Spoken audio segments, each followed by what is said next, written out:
Doctor JP Gupta समृद्धि online classes में आपका स्वागत करता हूं। आज का जो वीडियो है हमारा वो बीएड फर्स्ट ईयर जो पेपर चल रहा है, मेन पेपर जो अनिवार्य विषय थे वो ख़त्म होने वाले हैं। तो अब ऑप्शनल पेपर आएगा जिसको टीचिंग सब्जेक्ट कहते हैं। तो उससे उसके वेरी शॉर्ट क्वेश्चन जो मोस्ट इम्पॉर्टेंट 50 क्वेश्चंस हैं उनको हम लेके आए हैं, और इन्हीं 50 क्वेश्चनों में आपको शॉर्ट क्वेश्चन भी मिल सकते हैं। तो बड़े इंपॉर्टेंट क्वेश्चन है, अगर इन क्वेश्चनों को आप पढ़ लेंगे तो शॉर्ट क्वेश्चन में प्रॉब्लम नहीं आएगी। और ये मैंने जितने भी टीचिंग पेपर है सबको कंबाइन करते हुए बनाया है, चाहे किसी का कोई भी टीचिंग पेपर हो, भौतिक विज्ञान हो, जीव विज्ञान हो, गणित हो, इतिहास हो, भूगोल हो, हिंदी हो, कॉमर्स हो, अर्थशास्त्र हो, कोई भी टीचिंग सब्जेक्ट है सबके लिए सेम है, क्योंकि उसको हमने कॉमन करते हुए इन क्वेश्चनों को लेकर आए हैं। और वीडियो को अंत तक देखिए, लेक्चर को अंत तक सुनिए, आपके लिए रामबाण साबित होगा। और जो भी आपके और भी साथी हैं उनको भी आप वीडियो को ज़रूर से ज़रूर शेयर करें, साथ साथ वीडियो को लाइक करें और सब्सक्राइब, अगर जिन्होंने साथियों ने नहीं किया है वो सब्सक्राइब जरूर कर लें, जिससे उन्हें नए वीडियो का नोटिफिकेशन तुरंत मिल सके। तो हम चलते हैं अपने पहले क्वेश्चन की तरफ। पहला है कि मानव जीवन में डैश शिक्षण का महत्व। अब डैश शिक्षण की बात करते हैं तो यहाँ कोई भी शिक्षण हो, भूगोल शिक्षण पूछ ले, इतिहास शिक्षण पूछ ले, कोई भी शिक्षण हो सकता है, भूगोल शिक्षण, गणित शिक्षण, किसी भी शिक्षण का हो। तो हमने इसका जो आंसर है वो कॉमन लिया। 1 नंबर का क्वेश्चन है, आपको 4-5 लाइन से ज़्यादा नहीं लिखनी है। अंसाड़ का जो हमने पिछले वीडियो बनाया उसमें भी हमने यही बताया कि 1 नंबर का क्वेश्चन है, इसको बहुत बड़ा लिखने की जरूरत नहीं कि आधा पेज 1 पेज लिखा जाए। बस 4-5 लाइन जो उसका जो पूछा है बस उतना ही बताइए, बस उससे ज़्यादा नहीं, क्योंकि वो 1 नंबर से ज़्यादा नहीं देगा। उसमें 1 नंबर का क्वेश्चन उससे ज़्यादा दे नहीं सकता, तो इसलिए उसको बहुत बड़ा चढ़ा के लिखने की जरूरत नहीं। अगर क्वेश्चन भी लगता है कि बहुत बड़ा है तब भी उसको शॉर्ट में देने की आंसर कोशिश कीजिए, बस 4-5 लाइन करते हैं। तो पहला है मानव जीवन में डैश शिक्षण का हो, कोई भी शिक्षण हो, गृह विज्ञान शिक्षण हो, इतिहास शिक्षण हो, कोई भी हो, तो उसमें वो क्या होता है, कोई भी शिक्षण होता है वो दैनिक जीवन में उपयोगी होता है। ध्यान रखिए, क्या चीज के लिए? दैनिक जीवन के लिए उपयोगी है। हमारे किसके लिए उपयोगी है? दैनिक जीवन के लिए उपयोगी है। ज्ञान वृद्धि में सहायक है, कोई भी शिक्षण हो, इतिहास शिक्षण हो, भूगोल शिक्षण हो, हमारे ज्ञान वृद्धि में क्या करता है? सहायता करता है। कोई भी ज्ञान तो बढ़ाता ही बढ़ाता है, हमारे साथ साथ व्यक्तित्व का निर्माण करता है। व्यक्तित्व के निर्माण के ध्यान रखिएगा, व्यक्तित्व का निर्माण से तात्पर्य यहाँ हमारे शारीरिक और मानसिक सभी प्रकार का विकास करता है। कोई भी शिक्षण हो, इतिहास शिक्षण हो तो भी हमारे शरीर मानसिक विकास करता है, भूगोल शिक्षण हो तो भी मानसिक विकास करता है। सब कोई भी शिक्षा जो है, जो शिक्षा के उद्देश्य है, लगभग वही इसके अंतर्गत लिखा जा सकता है। चिंतन एवं मनन का स्रोत है ये, शिक्षण की प्रगति की आधारशिला है, शिक्षा की प्रगति का आधारशिला। कोई भी शिक्षण हो उसके ये महत्व लिखा जा सकता है, किसी में भी। हिंदी शिक्षण का महत्व पूछ लिया तो भी दैनिक जीवन में उपयोगी है, ज्ञान वृद्धि में सहायक है, व्यक्तित्व निर्माण में सहायक है, हमें एक लोकतांत्रिक नागरिक बनाने में सहायक है, बस की भावना पैदा करती है, हमारा सामाजिक विकास करती है, मानसिक विकास करती है। कोई भी शिक्षण ये जो है, उसके अलावा भी हमने। दूसरा क्वेश्चन क्या है कि हाई स्कूल एवं माध्यमिक स्तर पर डैश शिक्षण का उद्देश्य बहुत पूछा जाता है। ध्यान रखिएगा, हाई स्कूल एवं माध्यमिक स्तर पर गणित शिक्षण का उद्देश्य, भूगोल शिक्षण का उद्देश्य, ये बहुत इंपॉर्टेंट क्वेश्चन है। ये वेरी शॉर्ट में भी पूछा जाता है और शॉर्ट में भी पूछा जाता है, मतलब 1 नंबर वाले में भी पूछा जाता है और 8 नंबर वाले में पूछा जाता है। तो किसी का भी हो, जिस भी शिक्षण का है उसका देखिए। आप लोग अगर जिन्होंने क्लास की होगी उन्होंने देखा होगा कि लेसन प्लान 5-5 उनके बनाए होंगे, मैक्रो टीचिंग का पाठ योजना 5-5 बनाई होगी। उसमें सबसे पहले उद्देश्य लिखाया जाता है, सामान्य उद्देश्य। क्योंकि वो माध्यमिक स्तर 8वीं तक 9वीं तक पढ़ाने जा रहे हैं, तो वो नॉर्मली वही उद्देश्य यहाँ लिखा जाता है। वो जो उद्देश्य वो 4-5 लिखते हैं, फिर विशेष उद्देश्य लिखते हैं, तो वही सामान्य उद्देश्य जो होता है उसी को सामान्य विशिष्ट मिला के यहाँ लिखा जा सकता है। तो बालक का जो भी विषय है उसके प्रति क्या करना? रुचि जागृत करना। क्या करना? रुचि जागृत करें। जीविकोपार्जन का उद्देश्य है भाई, रुचि जागृत करता है। माध्यमिक स्तर एक चीज ये ध्यान रखिएगा, बहुत लोगों को पता नहीं होगा, माध्यमिक स्तर होता है 10th, 9th और 10th को माध्यमिक कहते हैं, ध्यान रखिएगा। किसको? 9 और 10 को। 9th एंड 10th क्या है? माध्यमिक। उच्च माध्यमिक 11th एंड 12th है। पूर्व माध्यमिक 8th है। ठीक, पूर्व माध्यमिक 6, 7, 8 को कहा जाता है। इसको उच्च प्राथमिक भी कहा जाता है, पूर्व माध्यमिक भी कहा जाता है, ध्यान रखिएगा। ठीक है, प्राथमिक 1 से 5, उच्च प्राथमिक 6 से 8, उच्च प्राथमिक कहिए, पूर्व माध्यमिक कहिए। माध्यमिक 9, 10 और उच्च माध्यमिक 11, 12 होता है। तो नॉर्मली हाई स्कूल तक, क्योंकि जो बीएड के बच्चे होते हैं वो हाई स्कूल के लिए होता है। हाई स्कूल में देखिए टीजीटी का इस समय वैकेंसी निकली हुई है, उसमें बीएड अनिवार्य रूप से मांग गए हैं कि बीएड जो किया हुआ वही टीजीटी का भर सकता है, दूसरा नहीं भर सकता। तो मेन के लिए माना जाता है। तो बालकों का डैश के प्रति रुचि जागृत करना जीविकोपार्जन का उद्देश्य है कि जीविकोपार्जन के योग्य बनाए बालक को। बालक में सोचने, समझने, उत्तर करने की शक्ति का विकास करे, अंतर्राष्ट्रीय दृष्टिकोण का विकास करे, बालक में स्वसमझ का विकास करे, बालक के सामाजिकता का विकास करे, बालक के नैतिक एवं चरित्र का विकास करे। तो ये सारे जो है वो क्या है, माध्यमिक स्तर पर उद्देश्य किसी भी का हो, सिर्फ यही नहीं कि इतिहास भूगोल, किसी का हो, सब में वही चीज लिखा जा सकता है। नेक्स्ट क्वेश्चन देखते हैं। विद्यालय पाठ्यक्रम में डैश शिक्षण का स्थान। अब यहां देखिए, डैश हम इसलिए लगा दिए कि आपका जो सब्जेक्ट है, टीचिंग सब्जेक्ट, दोनों में से दोनों डाल सकते हैं। जो विद्यालय पाठ्यक्रम में किसी ने हिंदी ज्योग्राफी है तो हिंदी शिक्षण का महत्व, भूगोल शिक्षण का महत्व, स्थान, वो लिख सकते हैं। ये जो अभी पिछले 2 क्वेश्चन पढ़े, तीसरा जो क्वेश्चन आ रहा है लगभग सब सेम सा, उत्तर लगभग सेम वही चीजें घुमा के। पाठ्यक्रम में शिक्षण का महत्व, विद्यालय पाठ्यक्रम में भूगोल शिक्षण का महत्व, गणित शिक्षण का महत्व, भाई ये जीवन से घनिष्ठ संबंध है। चाहे भूगोल ले लीजिए, हिंदी ले लीजिए, इतिहास ले लीजिए, भूगोल, अर्थशास्त्र ले लीजिए, सबका हमारे जीवन से क्या है, कनेक्टेड है, सब हमारे जीवन से। अगर ये हमारे जीवन से कनेक्टेड नहीं होते तो ये पाठ्यक्रम में ना होते। ठीक है भाई, समाजशास्त्रीय आधार तो यही कहता है ना कि पाठ्यक्रम, और अगर सिद्धांत किया जाए तो उपयोगिता का सिद्धांत, जो हमारे लिए उपयोगी हो वही पाठ्यक्रम में डाला जाएगा। समाजशास्त्रीय आधार कहता है जो समाज की मांग हो उसके आधार पे ही पाठ्यक्रम में बनाया जाता है। तो वही है कि हमारे क्या है, जीवन से घनिष्ठ संबंध है। अन्य विषयों के सारे विषय एक दूसरे से कोरिलेट होते हैं, ध्यान रखिएगा। अगर इतिहास हम पढ़ते हैं तो इतिहास सबका है। इतिहास सिर्फ यही नहीं है कि यही इतिहास है कि वैदिक काल ये सब पढ़ लिया, बाबर, अकबर ये सब पढ़ लिया, ही इतिहास है। तो हर चीज का इतिहास है भाई, जो बीत गया वही तो इतिहास है। बीता हुआ कल क्या है, इतिहास है। तो अन्य विषयों से ज्ञान में हिंदी पढ़ रहे, संस्कृत का आपका घनिष्ठ संबंध है, मैथ पढ़ रहे, फिजिक्स से कम संबंध है, सबका आपस में क्या है, कोरिलेशन है, संबंध है। मानसिक शक्तियों का विकास होता है, सोचने समझने के दृष्टिकोण का विकास होता है। भाई पाठ्यक्रम ही तो है, पाठ्यक्रम के द्वारा ही हम बच्चों को क्या है, सारा कुछ सिखाते हैं, उनके व्यक्तित्व निर्माण करते हैं। जो अभी पीछे पड़ा वही चीज यहाँ पर भी लिया जा सकता है, बस वो चीज पूछ लिया। भाई शिक्षा का महत्व, शिक्षा किस आधार पर देते, पाठ्यक्रम के आधार पर देते, पाठ्यक्रम होता ना उसी आधार पर देते। पाठ्यक्रम किस आधार पर बनता है, जो जैसे जरूरत होती है समाज की वैसे बनता है। तो सबका कमाओ तो वही है। ठीक है, तो ये चीज है, मानसिक शक्तियों का विकास, सोचने समझने के दृष्टिकोण का विकास, व्यक्तित्व निर्माण का विकास।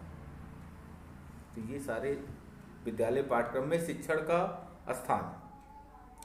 चौथा क्वेश्चन अगर हम देखते हैं तो इसमें ले डैश शिक्षण में गृह कार्य का महत्व। गृह कार्य ध्यान रखिएगा, होमवर्क। छोटे बच्चे रहते हैं तो उसको होमवर्क बोला जाता है, लेकिन जब बड़े हो जाते हैं तो उसको क्या बोलते हैं, असाइनमेंट। जैसे आप बीएड में हैं तो इसमें असाइनमेंट करा जाता है। असाइनमेंट टीचर दिया होगा कि इस टॉपिक पे असाइनमेंट लिख के लाना है। असाइनमेंट इंग्लिश शब्द है, गृह कार्य हिंदी है, हिंदी को गृह इंग्लिश में क्या कहते हैं, असाइनमेंट। तो असाइनमेंट क्यों देता है टीचर? आपको असाइनमेंट मिलता है तो किन टॉपिकों को मिलता है? उन टॉपिकों को मिलता है जो बहुत ज्यादा महत्वपूर्ण है। तो क्या है, ज्ञान का लिखित संग्रह। होमवर्क करने पर टीचर क्यों जोर देता है कि जो सीखा है, जो जाना है, उसका लिखित संग्रह हो जाता है, तो आपके पास नोट्स हो जाता है, कभी भी उसको जब चाहो देख सकते हो। ज्ञान का अस्थायित्व होता है। जब लिखते हो, आपने एक बार पढ़ा, दोबारा जब लिखे तो उसको और पढ़े एक बार। नॉर्मली सुने जो वो तो ठीक है, जब लिखने लगे तो उससे डबल गुना आपका उसमें ध्यान गया। तो क्या हो जाता है, ज्ञान का अस्थायित्व हो जाता है, दोहरा उठता है जो चीज हमने पढ़ा है। लेखन में सुधार आता है। अगर लिखेंगे तो राइटिंग कहते हैं ना, चिरेग टांग बनेगी, तो वैसे बनेगी। और भविष्य में दोहराने में आसानी होती है। भाई अगर रखे ही नहीं, लिख के रखे ही नहीं है तो कहाँ दोहराएंगे?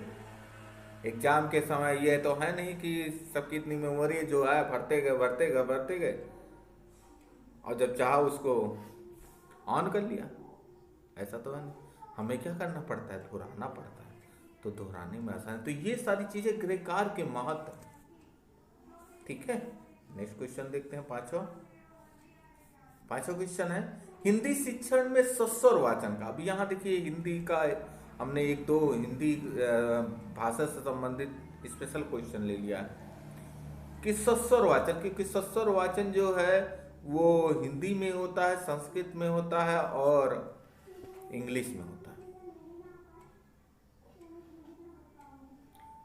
उचित प्रोनाउंसिएशन से जो पढ़ते हैं उसी को सस्वर वाचन कहते हैं, इंग्लिश में प्रोनाउंसिएशन कहते हैं। तो इसका क्या लाभ है? टीचर क्यों कहता है हिंदी को उचित स्वर से पढ़िए? पद को उचित लय ताल से परिचय हो जाता है कि इसको पढ़ा कैसे जाएगा, किस लय ताल से। आप देखिए कि आपके टीचर्स, कुछ टीचर स्कूल में होते हैं कि वो गा गा के पढ़ाते हैं, वही सही है। पद पढ़ाने का वही एक तरीका है कि उसको गा गा के पढ़ाया जाए, उचित लय ताल से पढ़ाया जाए।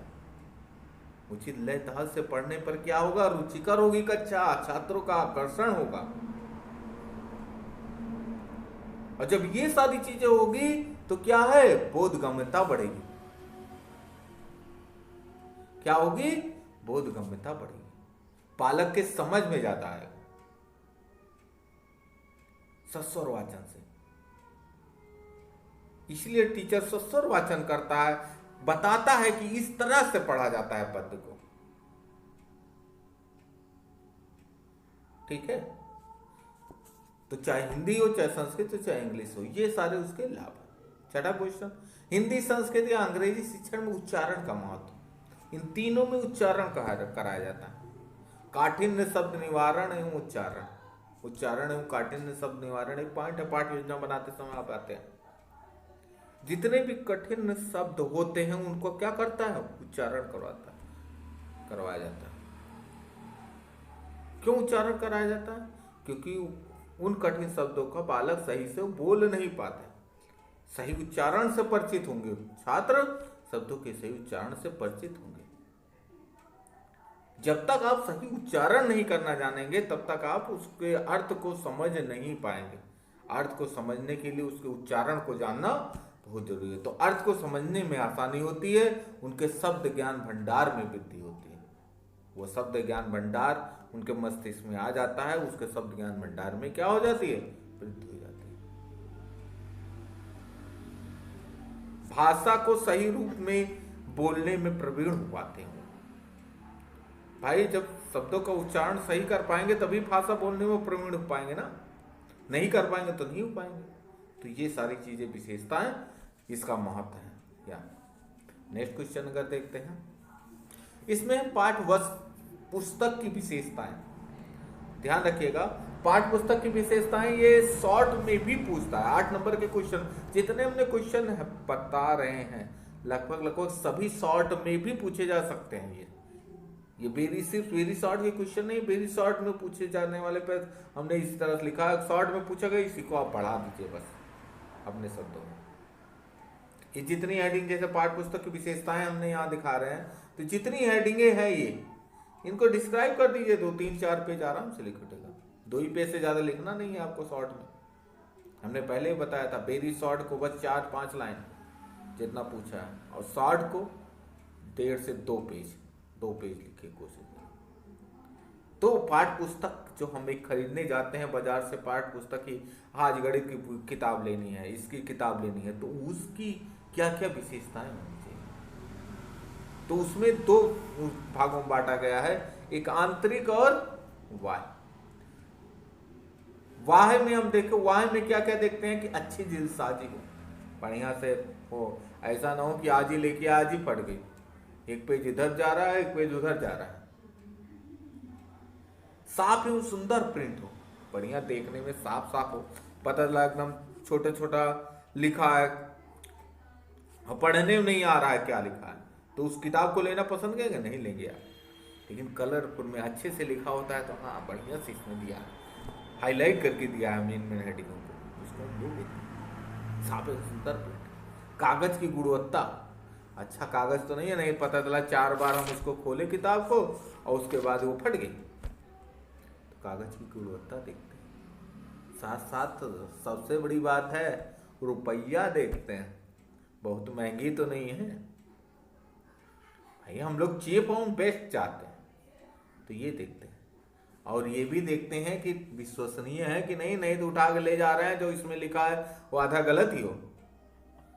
देखते हैं अच्छे राइटर की, टीचर्स पूछते कुछ के लिए तो अच्छे राइटर के लिए कोशिश करते हैं, अच्छे पब्लिशर के लिए कोशिश करते हैं हम पुस्तक। तो ये सारी चीजें बाह्य रूप से हम देखते हैं कि ये सब सही है नहीं से। अंतर रूप से क्या देखते हैं, भैया जिस चीज की लेने गए हैं वो पूरा सिलेबस है इसके अंदर नहीं है, पता लगा किताब ले आए और 30%, 40%, 50% सिलेबस है इसके अंदर और है ये नहीं ना, तो उस किताब को थोड़ी ना लेंगे। विषय वस्तु जो है वो कैसी दी हुई है, पूरा है, और है तो वो कैसा दिया, दोनों चीजें, और डिस्क्राइब कैसा किया, अच्छे से किया है कि इससे कर दिया है, उसमें उदाहरण वगैरह है नहीं है, जो चीज है उसमें क्रमबद्धता, एक सीक्वेंस से बताया गया है कि कहीं कभी कुछ, कहीं कोई कभी कुछ बता दिया गया, और साथ साथ वैधता है नहीं है। वैधता का मतलब है कि जिस उद्देश्य के लिए बनाया गया है वो उद्देश्य की पूर्ति कर रहा है नहीं कर रहा, या जिस उद्देश्य के लिए खरीदने जा रहे हैं उस उद्देश्य की पूर्ति कर रहा है या नहीं कर रहा। कर रहा होगा, हमारे मतलब कहते हैं ना, ये मेरी मतलब की बुक है इसको ले लेते हैं, नहीं ये मतलब की नहीं है, बेकार है। तो वही चीज है कि मतलब कि ये मेरे उद्देश्यों की पूर्ति कर रहा है, वैध है मेरे लिए। ठीक, प्रश्नों के प्रकार इसमें जो क्वेश्चन आंसर दिए हैं एक्सरसाइज के, वो कैसे दिए हैं, अच्छे से दिए हैं नहीं दिए, अच्छे से एक्सरसाइज का करा रहा है नहीं करा रहा है, ये सारी चीजें भी हम देखते हैं। अब ध्यान देखिए, दूसरा हमने यहाँ नेक्स्ट 8वां क्वेश्चन, ये भी बहुत पूछा जाता है, शॉर्ट में भी पूछा जाता है कि डैश शिक्षण में संरचनात्मक एवं योगात्मक मूल्यांकन। संरचनात्मक को इंग्लिश में फॉर्मेटिव एवेल्युएशन कहते हैं और योगात्मक को सुमेटिव, ध्यान रखिएगा, फॉर्मेटिव एंड सुमेटिव। क्या चीज? फॉर्मेटिव, फॉर्मेटिव है और दूसरा है सुमेटिव। यहां देखिए हमने ये लिखा है, इसको लिखने का कारण है इंग्लिश, अगर हिंदी का याद नहीं हो तो इंग्लिश ध्यान रख लीजिए। यहां जैसे यहां हिंदी में भी दिया योग, क्या दिया है? योग। योग कब होता है? जब इकट्ठा कर लेते कोई चीज ना, तभी तो योग करेंगे। तो ध्यान रखिएगा, जो फॉर्मेटिव होता है जिसको संरचनात्मक कहते हैं, जैसे हम कक्षा में पढ़ा रहे हैं, पढ़ाते पढ़ाते हम बच्चे से क्या है मूल्यांकन जो करते रहते हैं, वो कहलाता है फॉर्मेटिव इवैल्यूएशन। ये इसमें लिखा है कि इस प्रकार के मूल्यांकन में दिन प्रतिदिन की कक्षा में बालक से निरीक्षण का मूल्यांकन करते रहते हैं, पढ़ाते पढ़ाते पूछते रहते हैं, उनके चीजों को ऑब्जर्व करते रहते हैं। तो वो क्या, किस प्रकार का मूल्यांकन है? फॉर्मेटिव। सुमेटिव क्या है? स्कूलों में होती मासिक टेस्ट होता है, यूटी जिसको कहा जाता है आजकल। सुमेटिव डेली डेली ना पूछ के क्या, 1 महीने बाद टेस्ट लिया। तिमाही, छमाही, सालाना जो पेपर होता है वो सुमेटिव इवैल्यूएशन के अंतर्गत आता है। किस प्रकार के इवैल्यूएशन के अंतर्गत आता? सुमेटिव। कुछ निश्चित दिनों में बालक की उपलब्धियों का क्या करते हैं हम? मूल्यांकन करते हैं। मासिक टेस्ट, त्रिमासिक टेस्ट, छमाही टेस्ट, सालाना टेस्ट, ये कैसा इवैल्यूएशन है? सुमेटिव। एक होता है स्थानिक इवैल्यूएशन, जिसको प्लेसमेंट इवैल्यूएशन कहते हैं। प्लेसमेंट में जो हम एंट्रेंस देने जाते हैं, कहीं पे किसी भी एडमिशन लेना होता है, जो टेस्ट होता है उसको प्लेसमेंट टेस्ट कहते हैं। जैसे बीएड में एडमिशन लेने के लिए आपने एंट्रेंस दिया था ना, ये तो प्लेसमेंट टेस्ट है, प्लेसमेंट मूल्यांकन है, इसको कहते हैं, इवैल्यूएशन कहते हैं। ध्यान रखिएगा, ये भी कभी पूछ लेता है। तो योगात्मक और संरचनात्मक आपको समझ में आया, ठीक? शब्दों से पकड़ना है उसको, बस भूलेंगे नहीं आप कभी। नेक्स्ट क्वेश्चन 9वां देखते हैं। कह रहा है हिंदी, संस्कृत और अंग्रेजी में गद्य एवं पद शिक्षण में अंतर। पूछ लेता है, हिंदी, संस्कृत, अंग्रेजी वालों के लिए बहुत इंपॉर्टेंट है। गद्य शिक्षण और पद शिक्षण। गद्य शिक्षण जो लगातार कहानी और ये सारे रूप में लिखा होता है, वो चीज। इसमें क्या है? सौंदर्य अनुभूति का विकास होता है, साहित्य के सौंदर्य अनुभूति का विकास होता है, भावनाओं का परिकष्टता, क्योंकि उस शब्दों में भावनाएं भरी होती हैं, कल्पनाएं होती हैं, ठीक है, आंतरिक अभिव्यक्ति होती है, अनेकत्व में एकत्व होता है। मतलब एक छोटी सी बात में बहुत सारी बातें लिखी होती हैं। ये छंदबद्ध एवं रचनात्मक है।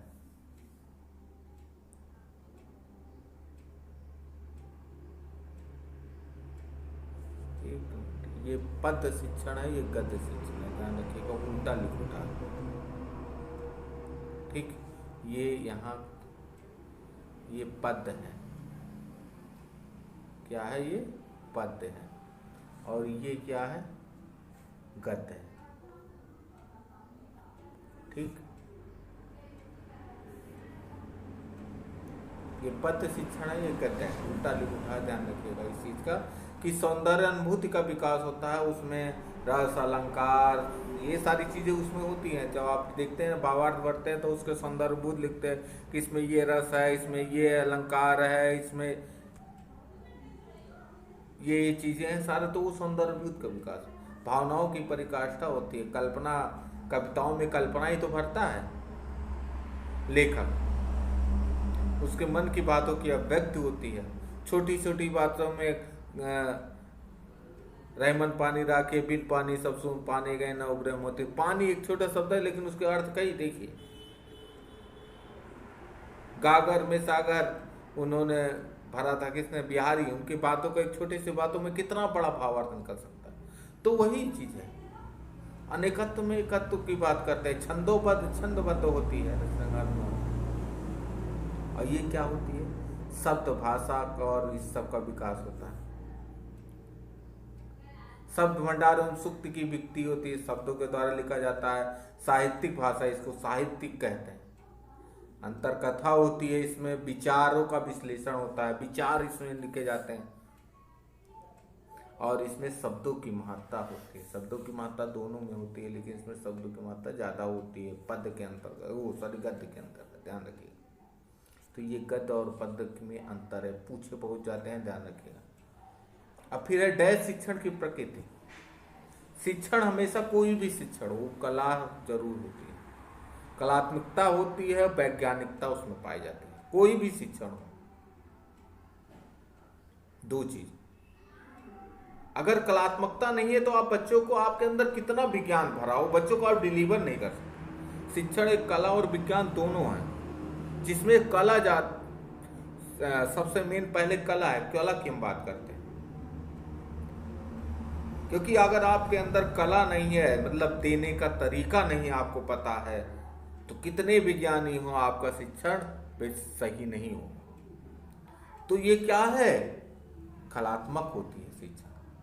साथ साथ वैज्ञानिकता भी पाई जाती है। वैज्ञानिकता का मतलब यह है कि इसमें एक निश्चित क्रमबद्धता होती है, इसमें वस्तुनिष्ठता होती है, जो बताया जाता है सही बताया।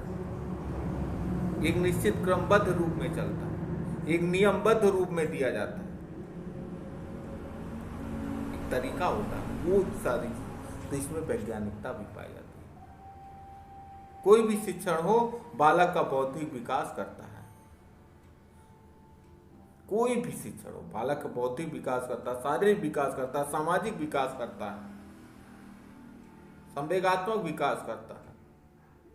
तो ये सारे करने वाली है। और हमेशा शिक्षण लक्ष्य केंद्रित होती है। जब हम टीचिंग करते हैं तो उसका कोई ना कोई लक्ष्य निश्चित होता है। इसीलिए देखिए, पाठ्य योजना हम बनाते हैं तो उसमें लिखा जाता है सामान्य उद्देश्य क्या है, विशिष्ट उद्देश्य क्या है।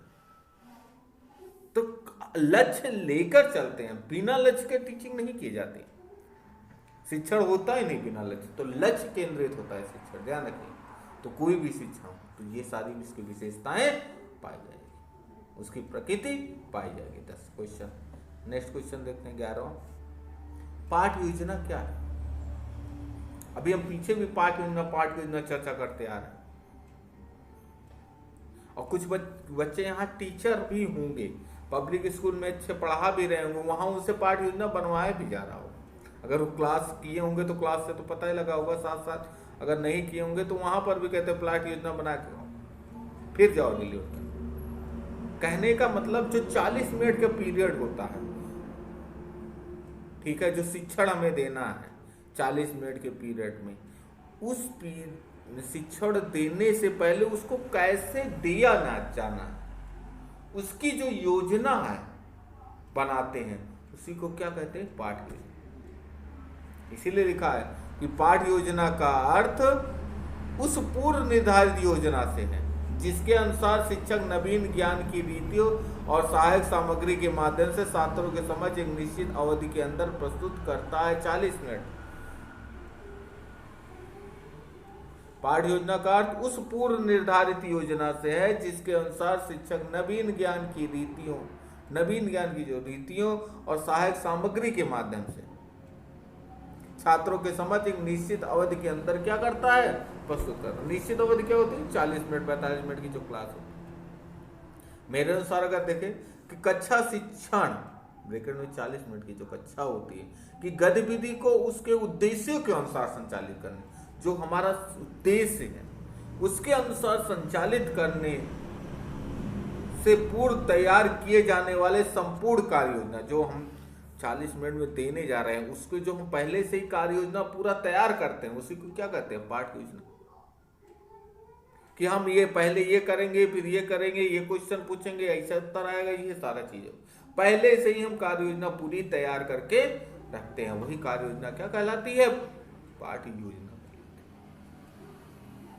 ठीक, पढ़ाने से पहले, जब टीचर पढ़ाने से पहले जो पढ़ाना है, उसको जो टॉपिक पढ़ाना है उससे संबंधित जो वो योजना एक तैयार करता है कि कैसे कैसे हमें इसको पढ़ाना है, कैसे कैसे इसको बताना है, जो पूरी कार्य योजना तैयार करता है, एक जो उद्देश्य है उसके अकॉर्डिंग शिक्षण, तो उसे क्या कहते हैं? पाठ्य योजना। और उसको डिलीवर किस हिसाब से करता है? जब पाठ्य योजना बन जाती है तो पाठ्य योजना के अनुसार उसको डिलीवर करता है, शिक्षण सहायक सामग्री या शिक्षण सामग्री के माध्यम से, विभिन्न विधियों के माध्यम से। ठीक, फिर डैश शिक्षण की परिभाषा, किस भी शिक्षण की परिभाषा पूछ सकता है। जिस शिक्षण के आप हो, सबके शिक्षण की परिभाषा वो पूछ सकता है। तो उसमें है कि शिक्षण कला एवं विज्ञान दोनों, भी हमने पीछे भी बताया प्रकृति में कि कला एवं विज्ञान दोनों हैं, जिसके द्वारा बालक के अंदर, ध्यान रखिएगा, बालक के अंदर डैश के प्रति रुचि जागृत करते हैं। जो भी आपका लिख लीजिए, जो भी सब्जेक्ट है, तथा उसके बौद्धिक विकास के साथ साथ उसका सर्वांगीण विकास भी करते हैं। एक कॉमन परिभाषा है, कोई गलत नहीं काट सकता, कोई भी सब्जेक्ट इसमें बैठा दीजिए। ठीक है, सबकी और अपनी अपनी अलग अलग परिभाषाएं हैं, लेकिन हमने एक कॉमन परिभाषा बनाई है, जो भी है उसके अंदर फिट करते, ये सब फिट हो जाएगा। एकदम इजी परिभाषा, ये मेरे द्वारा निर्मित परिभाषा है। ये जे.पी. गुप्ता का परिभाषा है। किसका है? जे.पी. गुप्ता का। ठीक, नेक्स्ट क्वेश्चन देखते हैं कि डैश शिक्षण में अभ्यास का महत्व, अभ्यास कराते हैं, सब में अभ्यास का महत्व है। सबसे ज्यादा विज्ञान शिक्षण में है, मतलब साइंस विषय में है। कहते हैं सबसे ज्यादा जो महत्व है वो गणित और विज्ञान, ये सब शिक्षण में, लेकिन अभ्यास का महत्व हर एक शिक्षण में। किसी भी शिक्षण को अगर आप अभ्यास नहीं करेंगे तो फॉरगेट हो जाएगा, भूल जाएंगे आप, वो आपके विस्मृत में चली जाएगी। किसमें? विस्मृत में चली जाएगी, स्मृत से, स्मृत मेमोरी से विस्मृत मेमोरी की तरफ चली जाएगी अगर अभ्यास नहीं करते। अभ्यास करेंगे, बोधगम्यता में बढ़ोतरी होगी। किसमें बढ़ोतरी होगी? बोधगम्यता में बढ़ोतरी होगी, समझ में बढ़ोतरी होगी। अभ्यास करते रहेंगे तो उसको व्यवहारिक जीवन में हम प्रयोग कर सकते हैं। अभ्यास करते करते उसमें ढेर सारा सुधार होता है, जो भी धीरे धीरे गलतियां वो सुधरती जाती है और पूरी तरह याद हो जाता है। कहते हैं ना, याद हो जाने पे हम आपको बता रहे हैं कि टीचर कहते हैं ना, टीचर पढ़ाते पढ़ाते वो टीचर बहुत सारे आते हैं, किताब ही नहीं लेते और कहते हैं अल्लाह पेज खोलो, उसको पूरा पढ़ते चले जाते हैं। वो क्यों? क्योंकि वही चीज वो रिपीट कर रहे हैं, बार बार रिपीट कर रहे हैं, तो उनको क्या है, रट गया, कंठस्थ हो जाता है। तो वही चीज कह रहे हैं, अभ्यास अगर आप किसी चीज का करते हैं तो एकदम रट जाता है और उसका प्रयोग आप दैनिक जीवन में, अपनी दिनचर्या में उसका कर सकते हैं। ठीक है। अब इसमें 14वां क्वेश्चन है कि हार्वर्ड के 5 पदों का नाम लिखिए। हार्वर्ड ने पाठ्य योजना से संबंधित 5 पद बताए थे जिनको पंचपदीय प्रणाली कहा जाता है। हार्वर्ड की पाठ्य योजना की पंचपदीय प्रणाली कहा जाता है। हार्वर्ड की जो पाठ्य योजना है, नवीन पाठ्य योजनाओं में से एक है। ठीक है, प्राचीनतम पाठ्य योजना है, नवीन नहीं, प्राचीनतम। या स्मृत स्तर पर सीखने पर अधिक प्रभावशाली मानता है। ये 3 लेवल हमने बताया था ईटी के अनुसार जब सॉल्व करा रहे थे, memory, understanding and thinking level. स्मृत स्तर, बोध स्तर, चिंतन स्तर, जिसको रिफ्लेक्टिंग लेवल कहते हैं। तीसरा थिंकिंग एंड रिफ्लेक्टिंग लेवल, 3 स्तर। तो इन सब जो सबसे कम सही होती है वो होती है स्मृत स्तर। तो इन्होंने स्मृत स्तर के सीखने पर अधिक प्रभावशाली बताया। प्राचीनतम इसीलिए कहा गया इनका प्राचीनतम पाठ्य योजना है ना, पहले के आधार पे सही था लेकिन आज के आधार पे उतना अच्छा नहीं है। या पाठ्य योजना किस प्रकार से केंद्रित है? विषय वस्तु केंद्रित है, जबकि आज की जो कार्य योजना चल रही है, आज का जो शिक्षण चल रहा है वो बाल केंद्रित चल रहा है, विषय वस्तु केंद्रित नहीं चल रहा है। इसमें छात्रों के समझ प्रस्तुतिकरण को अधिक प्रभावशाली माना जाता है, तो प्रस्तुत किया जाता है तो अच्छा माना जाता है। इसमें क्या क्या 5 पद है? पहले है प्रस्तावना। क्या है? प्रस्तावना। बालक के सामने जो भी चीजें हैं उससे संबंधित देखा जाता है। प्रस्तावना के अंतर्गत ही उद्देश्य करना। इसमें पूर्व ज्ञान की उसकी जांच की जाती है, क्या कितना है बालक के अंदर पूर्व ज्ञान, जो हम कंटेंट पढ़ाने जा रहे हैं उसका कितना ज्ञान है, उसी आधार पर फिर हम आगे चलते हैं। पता चला हम आते पढ़ाने लग गए, पता चला जो बता रहे हैं उसका पुराना ही नहीं उनको पता है, या जो बता रहे हैं वो बच्चों को पहले ही से पता है, तो उससे आगे चले तो पूर्व ज्ञान जांचा जाता है। तो उसके अंतर्गत प्रस्तावना हो, और जब पूर्व ज्ञान जांच लिया जाता है तो हम टॉपिक बताते हैं, तो उसी को क्या कहा जाता है? उद्देश्य कथन। फिर हम पाठ का प्रस्तुतिकरण करते हैं, डिलीवर करते हैं। डिलीवर के बाद उसकी तुलना की जाती है अदर से, अन्य पाठ योजना से। फिर एक किसी निष्कर्ष पर पहुंचा जाता है, सामान्यीकरण किया जाता है और लास्ट में क्या कहा है? प्रयोग किया जाता है। यह मनोवैज्ञानिक सिद्धांतों पर आधारित है और इसमें शिक्षण में क्रमबद्धता रहती है। भाषा शिक्षा के सोपान अत्यंत लाभप्रद होता है, विज्ञान के लिए अभी उपयोगी नहीं है। ये जो विधि है जो सबसे ज़्यादा है वो सबसे ज़्यादा भाषा शिक्षण के लिए ज़्यादा उपयोगी है। हार्वर्ड भाषा समाज विज्ञान इनके लिए उपयोगी है, लेकिन विज्ञान के लिए नहीं है, क्योंकि विज्ञान में विश्लेषण और संश्लेषण करना होता है। विश्लेषण संश्लेषण के द्वारा बालकों को सिखाया जाता है। तो ये भाषा और सामाजिक अध्ययन विषय के लिए ज़्यादा उपयोगी है। नेक्स्ट क्वेश्चन पे चलते हैं। हार्वर्ड के 5 पद पूछा बहुत ज़्यादा। पंचपदीय प्रणाली किसने दी, ये भी ध्यान रखिएगा। हार्वर्ड ने पाठ योजना की पंचपदीय प्रणाली किसने दी है, कई बार पूछा जाता है, तो किसने दी है, हार्वर्ड ने। नेक्स्ट क्वेश्चन है, यात्रा और पर्यटन का महत्व। इस समय आपके कोर्स में नहीं है, पुराने जब 1 वर्षीय कोर्स था तो उसमें एडगर डेल का अनुभव त्रिकोण था। तो एडगर डेल ने बताया था जो हम मौखिक लेक्चर दे रहे हैं वो सबसे कम प्रभावशाली होता है, जो यात्रा के द्वारा बालकों को सिखाते हैं, टूर के माध्यम से जो बताते सिखाते हैं, वो सबसे ज्यादा प्रभावशाली होता है। तो यात्रा के दौरान वस्तु के वास्तविक रूप को देखकर बालक अधिक अच्छे से समझ लेता है। ठीक है, वास्तविक रूप के वस्तु को देखकर बालक को अधिक समझ बोधगम्यता के साथ सीखते हैं। टूर में बच्चों को मजा आता है, बाल केंद्रित शिक्षा हो जाती है, रुचिपूर्वक सीखते हैं और सीखने में मनोरंजन रहता है। मनोरंजन का तड़का रहता है। क्या रहता है, मनोरंजन का तड़का। टूर जाते तो एक लोग को टूर तो ले नहीं जाता, बहुत सारे सभी लोग बच्चे टूर जाते हैं, तो सहयोग एवं कर्तव्य की भावना बढ़ती है आपस में। और जो इस द्वारा सीखा जाता है, जैसे हमने कहा है एडगर डेल का अनुभव त्रिकोण, तो उसी के अंतर्गत है कि इसके द्वारा सीखी गई बातें सबसे ज्यादा अस्थायी होती है और सबसे कम अस्थायी उनके द्वारा जो बताया गया है वो व्याख्यान विधि द्वारा बताया गया है, जो लेक्चर देते हैं। तो इसके द्वारा सीखी गई बातें बहुत अस्थायी होती है। नेक्स्ट क्वेश्चन देखते हैं, उसमें है जीव गणित एवं भौतिक विज्ञान गृह विज्ञान प्रयोगशालाएं।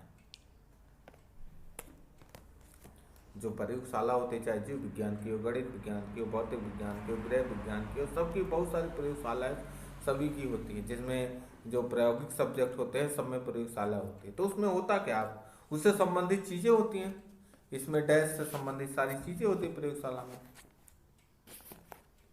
होती है नहीं होती। सीखने के उचित एवं अनुकूलित वातावरण वहां मिलता है। जैसा साइंस लैब में तो उसी हिसाब से वहां उस वातावरण बनाया जाता है। देखिए पीली लाइट की जरूरत होती है तो हम ट्यूबलाइट में पीली पन्नी लगा के वहाँ पीली लाइट की व्यवस्था होती है। तो सीखने के उचित एवं अनुकूलित, जैसा अनुकूलित मतलब अनुबंधित वातावरण भी तैयार रहता है। वहां प्रयोग द्वारा सीखते हैं और वहां पर जो सीखते हैं वो सीखना कैसा होता है, अस्थायी होता है। जो चीज करके सीखते हैं वो क्या होता है, अस्थायी होता है, वो हम कभी नहीं भूलते। नेक्स्ट क्वेश्चन, खोज विधि या अन्वेषण विधि या ह्यूरिस्टिक विधि। क्या चीज, खोज विधि, अन्वेषण विधि या ह्यूरिस्टिक विधि, इसको कुछ भी कह सकते हैं, ध्यान रखिएगा। चाहे खोज विधि कहे, चाहे अन्वेषण विधि कहे, चाहे इस विधि का जो जन्मदाता प्रोफेसर आर्मस्ट्रांग है। इनके बारे में कहानी प्रचलित है कि जब इन्होंने भार के सिद्धांत को खोजा तो ये सड़कों पर जब भार के सिद्धांत को खोजा, उसको मालूम किया, तो ये सड़कों पर दौड़ते हुए भागे, चिल्लाते हुए यूरेका यूरेका यूरेका।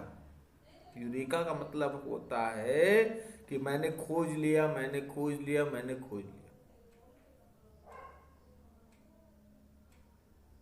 इसीलिए इस ह्यूरिस्टिक शब्द ग्रीक भाषा के ह्यूरिकियस से लिया गया है, जिसका अर्थ है मैं खोजता हूं। क्या अर्थ लिखा है इसका, मैं खोजता हूं। ठीक है, अर्थात इस विधि में बालक को कम से कम बताने और स्वयं से अधिक अधिक खोज कर सत्य को पहचानने के लिए प्रेरित करा जाता है। स्वयं से बहुत कम बताया जाता है। बालक स्वयं से खोज के इसको प्रेरित करके, वो खोजेगा, अन्वेषण करना है ना, उसको खोजना है, सीखता है। प्रोफेसर आर्मस्ट्रांग खुद कहते हैं कि अन्वेषण विधि वह विधि है जिसमें हम छात्रों को अन्वेषण की स्थिति में रखते हैं। अन्वेषण की स्थिति में, डिस्कवरी की स्थिति में, खोज की स्थिति में हम बराबर बालक को रखते हैं। इसमें क्या है, टीचर्स जहां बहुत ज्यादा जरूरत हुई वहां थोड़ी सी मदद कर देता है, नहीं तो बालक खुद समस्या का समाधान खोजता है, उसका हल निकालने का प्रयास करता है। ठीक, नेक्स्ट है योजना विधि। क्या, प्रोजेक्ट मेथड। क्या, इसको योजना विधि कहते हैं, प्रोजेक्ट मेथड कहते हैं, परियोजना विधि भी कहते हैं। ठीक है, प्रयोजनवाद के जनक जॉन डीवी, या प्रयोजनवाद के सबसे बड़े समर्थक जॉन डीवी के शिष्य W.H. किलपैट्रिक ने इस विधि का जन्म दिया। ठीक है, यह विधि अनुभव केंद्रित है। कैसी है, अनुभव केंद्रित, बालक के सामाजिकरण पर बल देती है। इसमें छात्रों के समझ क्या किया जाता है, समस्या प्रस्तुत की जाती है और वह उस समस्या का हल निकालने में लग जाते हैं।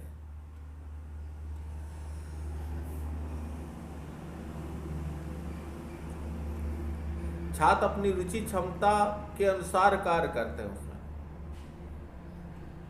ठीक है, छात्रों की रुचि क्षमता योग्यता के अनुसार उनको समस्या दी जाती है और समस्या का हल निकालने में लग जाते हैं। आपको भी प्रोजेक्ट दिया जाता है, इसको बना के लाइए, आप इस प्रोजेक्ट पे काम करके लाइए। देखिए हाई स्कूल में बहुत ज़्यादा दिया जाता है, यहाँ पर भी दिया जाता है, इसको करके लेके आएगा, ये प्रोजेक्ट पे काम करके आइएगा। तो जैसे जिसकी क्षमता होती है उस हिसाब से टीचर उसको प्रोजेक्ट देता है, तुम इस प्रोजेक्ट पे काम करना, तुम इस प्रोजेक्ट पे काम करना। दो चार लोग मिलकर प्रोजेक्ट पे कभी कभी काम करते हैं, तो वो सारी चीजें। तो प्रोजेक्ट वह उद्देश्यपूर्ण कार्य है जिसे लगन के साथ सामाजिक वातावरण में किया जाता है। कैसे वातावरण में, सामाजिक वातावरण। प्रयोजनवाद सामाजिकता पर बल ज्यादा देता है, व्यवहारिकता पर बल देता है, तो वही चीज प्रयोजनवाद की देन है, योजना विधि। ठीक, योजना विधि के अगर पद भी पूछ लेता है, सोपान पूछ लेता है, तो वो भी लिखिएगा। ये दो क्वेश्चन है, एक बना के करती है, ये शॉर्ट में भी पूछा जा सकता है पूरा इसी के क्वेश्चन को। इस तरह पहले क्या है, समस्यात्मक परिस्थिति प्रदान करना। किसको, बालक को परिस्थिति देते हैं, समस्यात्मक परिस्थिति। और समस्यात्मक परिस्थिति में बालक अपनी योग्यता क्षमताओं और रुचियों के अनुसार क्या करता है, समस्या का चयन करता है और उसके स्वरूप को समझने का प्रयास करता है कि समस्या का स्वरूप कैसा है। समस्या के समाधान के लिए क्या करता है, फिर वो योजना बनाता है, प्लानिंग बनाता है कि समस्या का हम हल कैसे करेंगे, और उस प्लानिंग का क्या करता है, क्रियान्वयन करता है। इस समस्या का हल हम ऐसे करेंगे, उसके लिए प्लानिंग बनाई, प्लानिंग के बाद उसके बाद क्या कर दिया, अप्लाई कर दिया, एक्शन कर दिया। फिर वो क्या करता है, मूल्यांकन करता है कि जो हमने एक्शन किया उसका क्या परिणाम आया, हमारे उद्देश्यों की पूर्ति हुई कि नहीं हुई, या हुई तो किस सीमा तक तो हुई। मूल्यांकन यही कहता है, आगे मूल्यांकन क्या है, क्वेश्चन दिखाएंगे। और फिर उसके लिए क्या करते हैं, रिपोर्ट तैयार करते हैं, योजना का आलेख तैयार करते हैं, अर्थात रिपोर्ट तैयार करते हैं। नेक्स्ट क्वेश्चन अगर देखते हैं, आगमन निगमन विधि। देख लीजिए, ध्यान रखिएगा, आगमन निगमन विधि में आगमन में होता है कि हम बालक को पहले उदाहरण समझाते हैं, तब उसके बाद सिद्धांत की तरफ जाते हैं, या विशेष से सामान्य के सिद्धांत पर आधारित है। किस पर, विशेष से सामान्य के सूत्र पर आधारित है। पहले विशेष फिर सामान्य पे आते हैं, और निगमन उल्टा, सामान्य से विशेष तरफ। कहने का मतलब, निगमन में हम क्या करते हैं, पहले सूत्र बताते हैं, फिर हम उसके उदाहरणों पर जाते हैं, उदाहरण द्वारा उसको क्लियर करते हैं। जैसे हमने एक चुम्बक लिया और कुछ चीज़ें ली, लोहे की चीज़ें ली, लकड़ी की ली, प्लास्टिक ली, मिट्टी ली, कंकड़ लिया, किताबें ली, कुछ चीज़ें ले ली, एक चुम्बक ले लिया। ठीक, पहली विधि हमने लेके गए बच्चों का ये है चुम्बक। इसको देखो किस किस को आकर्षित कर रहा है, पीतल लिया, सब बहुत सारी चीजें हैं। तो बच्चे ने सब पे छुआ, किसी चीज को चुम्बक ने आकर्षित नहीं किया, सिर्फ लोहे को आकर्षित किया। इस तरह से अगर हम पढ़ाते हैं तो इसमें निकल के क्या आया कि चुम्बक सिर्फ लोहे की वस्तुओं को अपनी तरफ आकर्षित करती है। तो ये आगमन विधि इस तरह से अगर निगमन विधि में क्या करते हैं, इसी चीज को पढ़ाने के लिए हम बच्चों के पास कहते हैं, बच्चे जो लोहे की जो चुम्बक होता है वो सिर्फ लोहे की वस्तुओं को अपनी तरफ आकर्षित करता है। देखो ये देखो, प्लास्टिक को नहीं पकड़ रहा है, लोहे की चीज पकड़ रहा है, पीतल को नहीं पकड़ रहा है, तांबे को नहीं पकड़ रहा है। तो ये निगमन विधि, पहले नियम बताते हैं, फिर सिद्धांत, फिर उदाहरण की तरफ आते हैं। तो वो क्या कहलाता, निगमन विधि। वही चीज इसमें लिखी हुई है। समस्या समाधान पद्धति क्या, समस्या समाधान वो उसमें भी देखिए क्या योजना विधि में भी तो समस्या ही तो दी गई थी, उसी का रूप है। ठीक है, क्या किया गया, इस विधि का प्रयोजनवाद के फलस्वरूप जब हुआ, देखिए इसमें लिखा भी है, इसमें छात्रों के समझ उनके पाठ से संबंधित एवं अधिगम अनुभव पर आधारित समस्या प्रस्तुत की जाती है। जो उनके पाठ से संबंधित है वो समस्या प्रस्तुत की जाती है। छात्र शिक्षक की सहायता से समस्या का विश्लेषण एवं संश्लेषण का समाधान पहुंचने का प्रयास करता है। उसमें शिक्षक सहायता बहुत कम करता है, लेकिन यहाँ छात्र शिक्षक की सहायता से समस्या का पहले विश्लेषण करता है, उसको छोटे छोटे भागों में बांटता है, फिर उसको उनके बीच के संबंधों को जानने की कोशिश करता है, उन छोटे छोटे भागों को जोड़ने की कोशिश करता है कि इनके आपस में क्या संबंध है, और उसके द्वारा फिर समस्या का हल निकालने की कोशिश करता है। जो तोड़ना हुआ विश्लेषण और जो जोड़ना हुआ उसको कहते हैं संश्लेषण। इसका अगर सोपान देखा जाए, समस्या का पहले चयन करेंगे, प्रस्तुतिकरण करेंगे समस्या कैसी है, फिर तत्वों का एकत्रीकरण करेंगे, समस्या संबंधित तथ्य का एकत्रीकरण करेंगे, परिकल्पना का निर्माण करेंगे।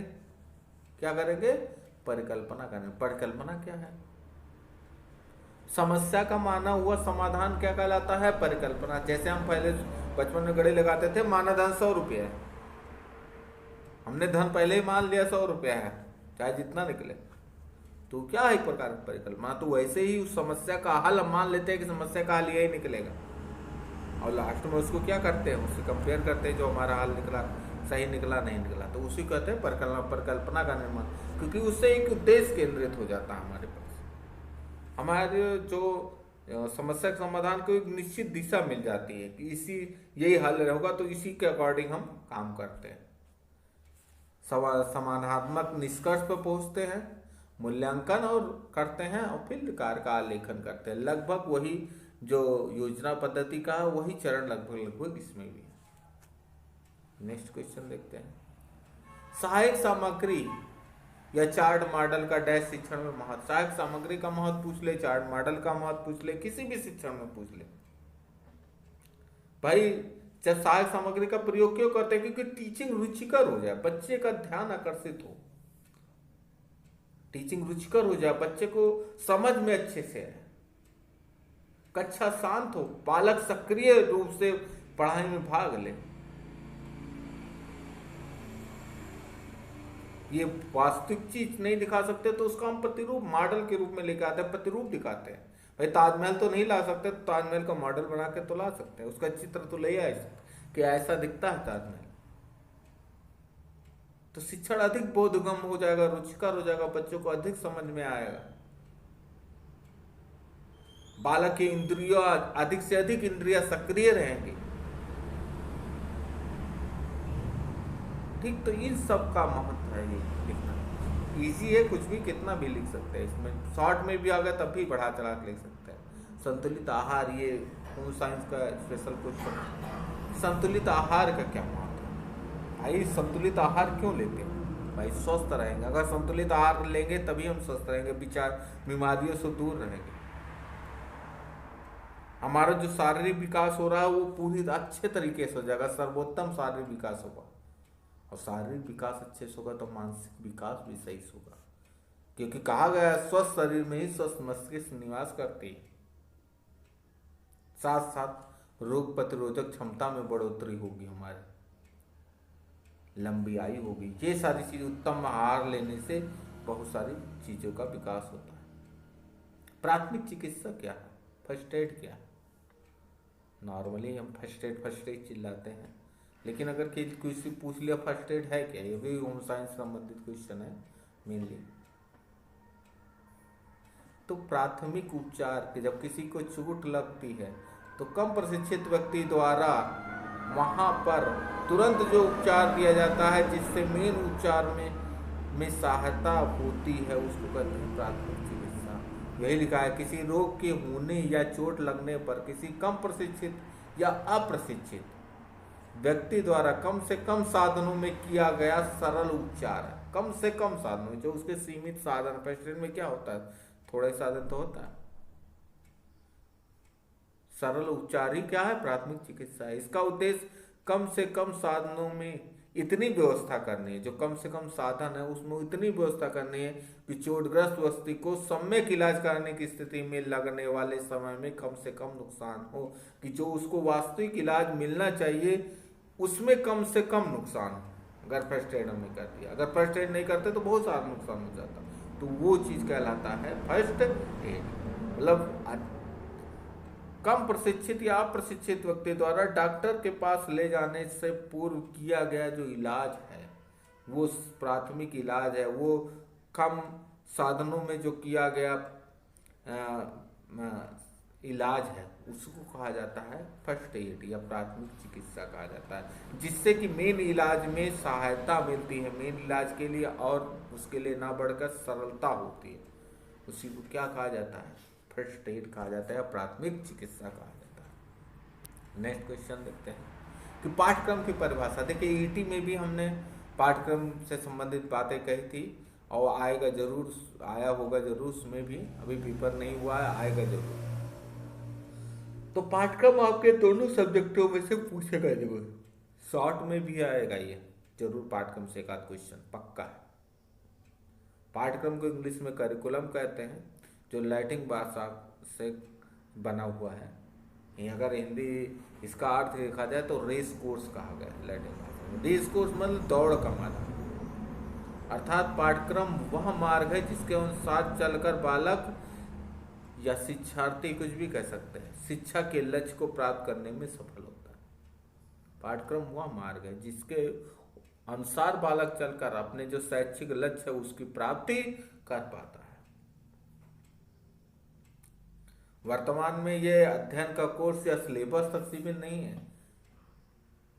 इसके या ये सिलेबस तो इसका अंग मात्र। ध्यान रखिएगा, जो हम पढ़ाते हैं कहते हैं ना ये हमारा सिलेबस है, सिलेबस इसी पाठ्यक्रम नहीं है। स्कूल में की जाने वाली बालक की समस्त गतिविधियां पाठ्यक्रम के अंतर्गत आती हैं, जिससे उसका सर्वांगीण विकास होता है। तो वही कह रहा है, अध्ययन के कोर्स या सिलेबस तक सीमित नहीं है, ठीक है। सिलेबस इसका अंग मात्र है। अब ये पाठ्यक्रम के अंदर उन समस्त अनुभवों का समावेश होता है, समस्त अनुभव का, जो बालक अपने व्यक्तित्व के संपूर्ण विकास के लिए अपनी आवश्यकताओं, रुचियों, वृत्तियों तथा क्षमताओं के अनुसार कक्षा के अंदर एवं बाहर विभिन्न विषयों, खेलों, क्रियाओं, सरस्वती यात्राओं आदि से प्राप्त करता है। कुछ भी जितना भी कराया जाता है वो सभी उसके पाठ्यक्रम के अंतर्गत कहलाता है, ठीक है। नेक्स्ट क्वेश्चन देखते हैं, शब्द सामग्री क्या है या शिक्षण सहायक सामग्री क्या। अभी पीछे हमने बात की शिक्षण सहायक सामग्री, उसको कहते हैं शब्दिश सामग्री भी कहा जाता है, ठीक है। शब्दिश सामग्री 3 भागों में बटा है, शब्दिश सामग्री, इसको शिक्षण सहायक सामग्री भी कहते हैं। कहा है, डेंड ने लिखा है कि शिक्षण सहायक सामग्री वह है जो कक्षा में या अन्य शिक्षण परिस्थितियों में लिखित या बोली गई पाठ्य सामग्री को समझने में सहायता प्रदान करता है। पाठ्य सामग्री को समझने में क्या करता है? सहायता, शिक्षण में सहायता देता है। शिक्षण को और अधिक बोधगम्य में रुचिकर बनाता है। उसीलिए लिखा है कि शिक्षा के उद्देश्यों की सर्वोत्तम प्राप्ति और शिक्षण को रुचिकर, अधिक स्पष्ट, अर्थपूर्ण बनाने और बालक के इंद्रियों को सक्रिय बनाने हेतु शिक्षक जिन शैक्षिक उपकरणों, चाहे वो दृश्य हो, चाहे वो श्रव्य हो, चाहे वो शब्द हो, की सहायता लेता है उसे शिक्षण सहायक सामग्री कहते हैं। जैसे TV, chart, model, computer, radio, projector, कुछ भी कह लीजिए, चाक, टेस्टर, ये भी शिक्षण सहायक सामग्री के अंतर्गत आता है। क्या है, ध्यान रखिएगा, यदि परिभाषा समझने को सीखिएगा कि शिक्षण के उद्देश्यों की सर्वोत्तम प्राप्ति तथा शिक्षण को रुचिकर, अधिक स्पष्ट, अर्थपूर्ण और बालक के इंद्रियों को सक्रिय बनाने के लिए शिक्षक जिन शैक्षिक उपकरणों का प्रयोग करता है या जिन शैक्षिक उपकरणों की सहायता लेता है उसे शिक्षण सहायक सामग्री कहते हैं। ठीक, इसमें लिख दिया क्या क्या। और उपलब्धि परीक्षण क्या है, इसको संप्राप्ति परीक्षण भी कहते हैं, ध्यान रखिएगा।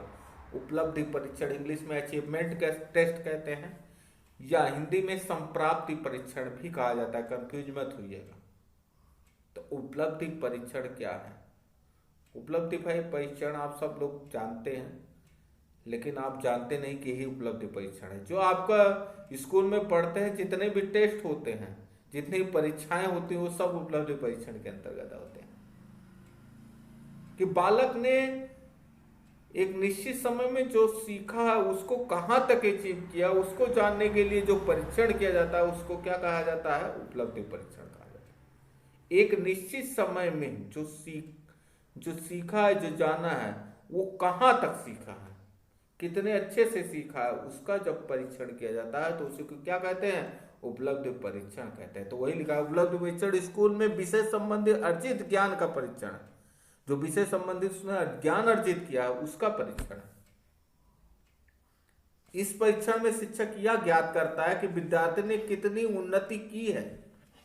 भाई हम टेस्ट लेते हैं, त्रैमासिक पहले पेपर लेते हैं, तो यही तो जानते हैं कितनी उन्नति की है, विद्यार्थी ने किस सीमा तक किस विषय संबंधी ज्ञान प्राप्त किया है, ये जानने की कोशिश की जाती है उपलब्धि परीक्षण।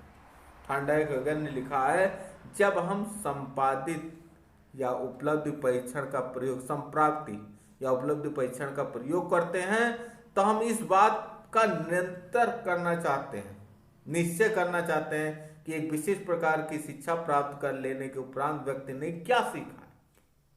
एक निश्चित प्रकार की शिक्षा प्राप्त कर लेने के बाद व्यक्ति ने सीखा कहाँ, कितनी अचीव किया है। भाई हमने पढ़ा दिया, भाई पूरा पाठ पढ़ा दिया, लेकिन बच्चों ने उसमें कितना अचीव किया, वो जानने के लिए जो परीक्षण किया जाता है उसको क्या कहते हैं? उपलब्धि परीक्षण कहते हैं। नेक्स्ट क्वेश्चन, क्रियात्मक अनुसंधान की परिभाषा, आवश्यकता, महत्व, चरण, चक्र, ये हमने पूरा लिख दिया है। लॉन्ग में भी आ सकता है, आपका शॉर्ट में भी आ सकता है, बेबी शॉर्ट में भी आ सकता है, कुछ भी लिख सकता है, ध्यान रखिएगा। ठीक है, क्रियात्मक अनुसंधान, देखिए मौलिक अनुसंधान के द्वारा जो समस्या का समाधान या निष्कर्ष हम निकालते हैं उसमें बहुत समय लग जाता है, क्योंकि मौलिक अनुसंधान द्वारा किसी एक समस्या का जो समाधान निकाला जाता है वो इतनी जल्दी नहीं निकलता, समय बहुत लगता है। अब लेकिन शिक्षा में कुछ समस्याएं ऐसी होती है जिसका तुरंत हमें समाधान की जरूरत होती है। अगर हम 2-3 साल रुकेंगे तो पता चला लो एक बैच 2 बैच निकल गया। तो जल्द से जल्द समाधान प्राप्त करने की जरूरत होती है। तो उसी के लिए स्टीफन एम कोरे ने क्रियात्मक अनुसंधान का जन्म दिया, उसी समस्या को खत्म करने के लिए। किसने? स्टीफन एम कोरे ने किसका जन्म दिया? क्रियात्मक अनुसंधान। मौलिक के अनुसार शिक्षा से संबंधित कई समस्याओं की तरफ तत्काल ध्यान देने की आवश्यकता होती है।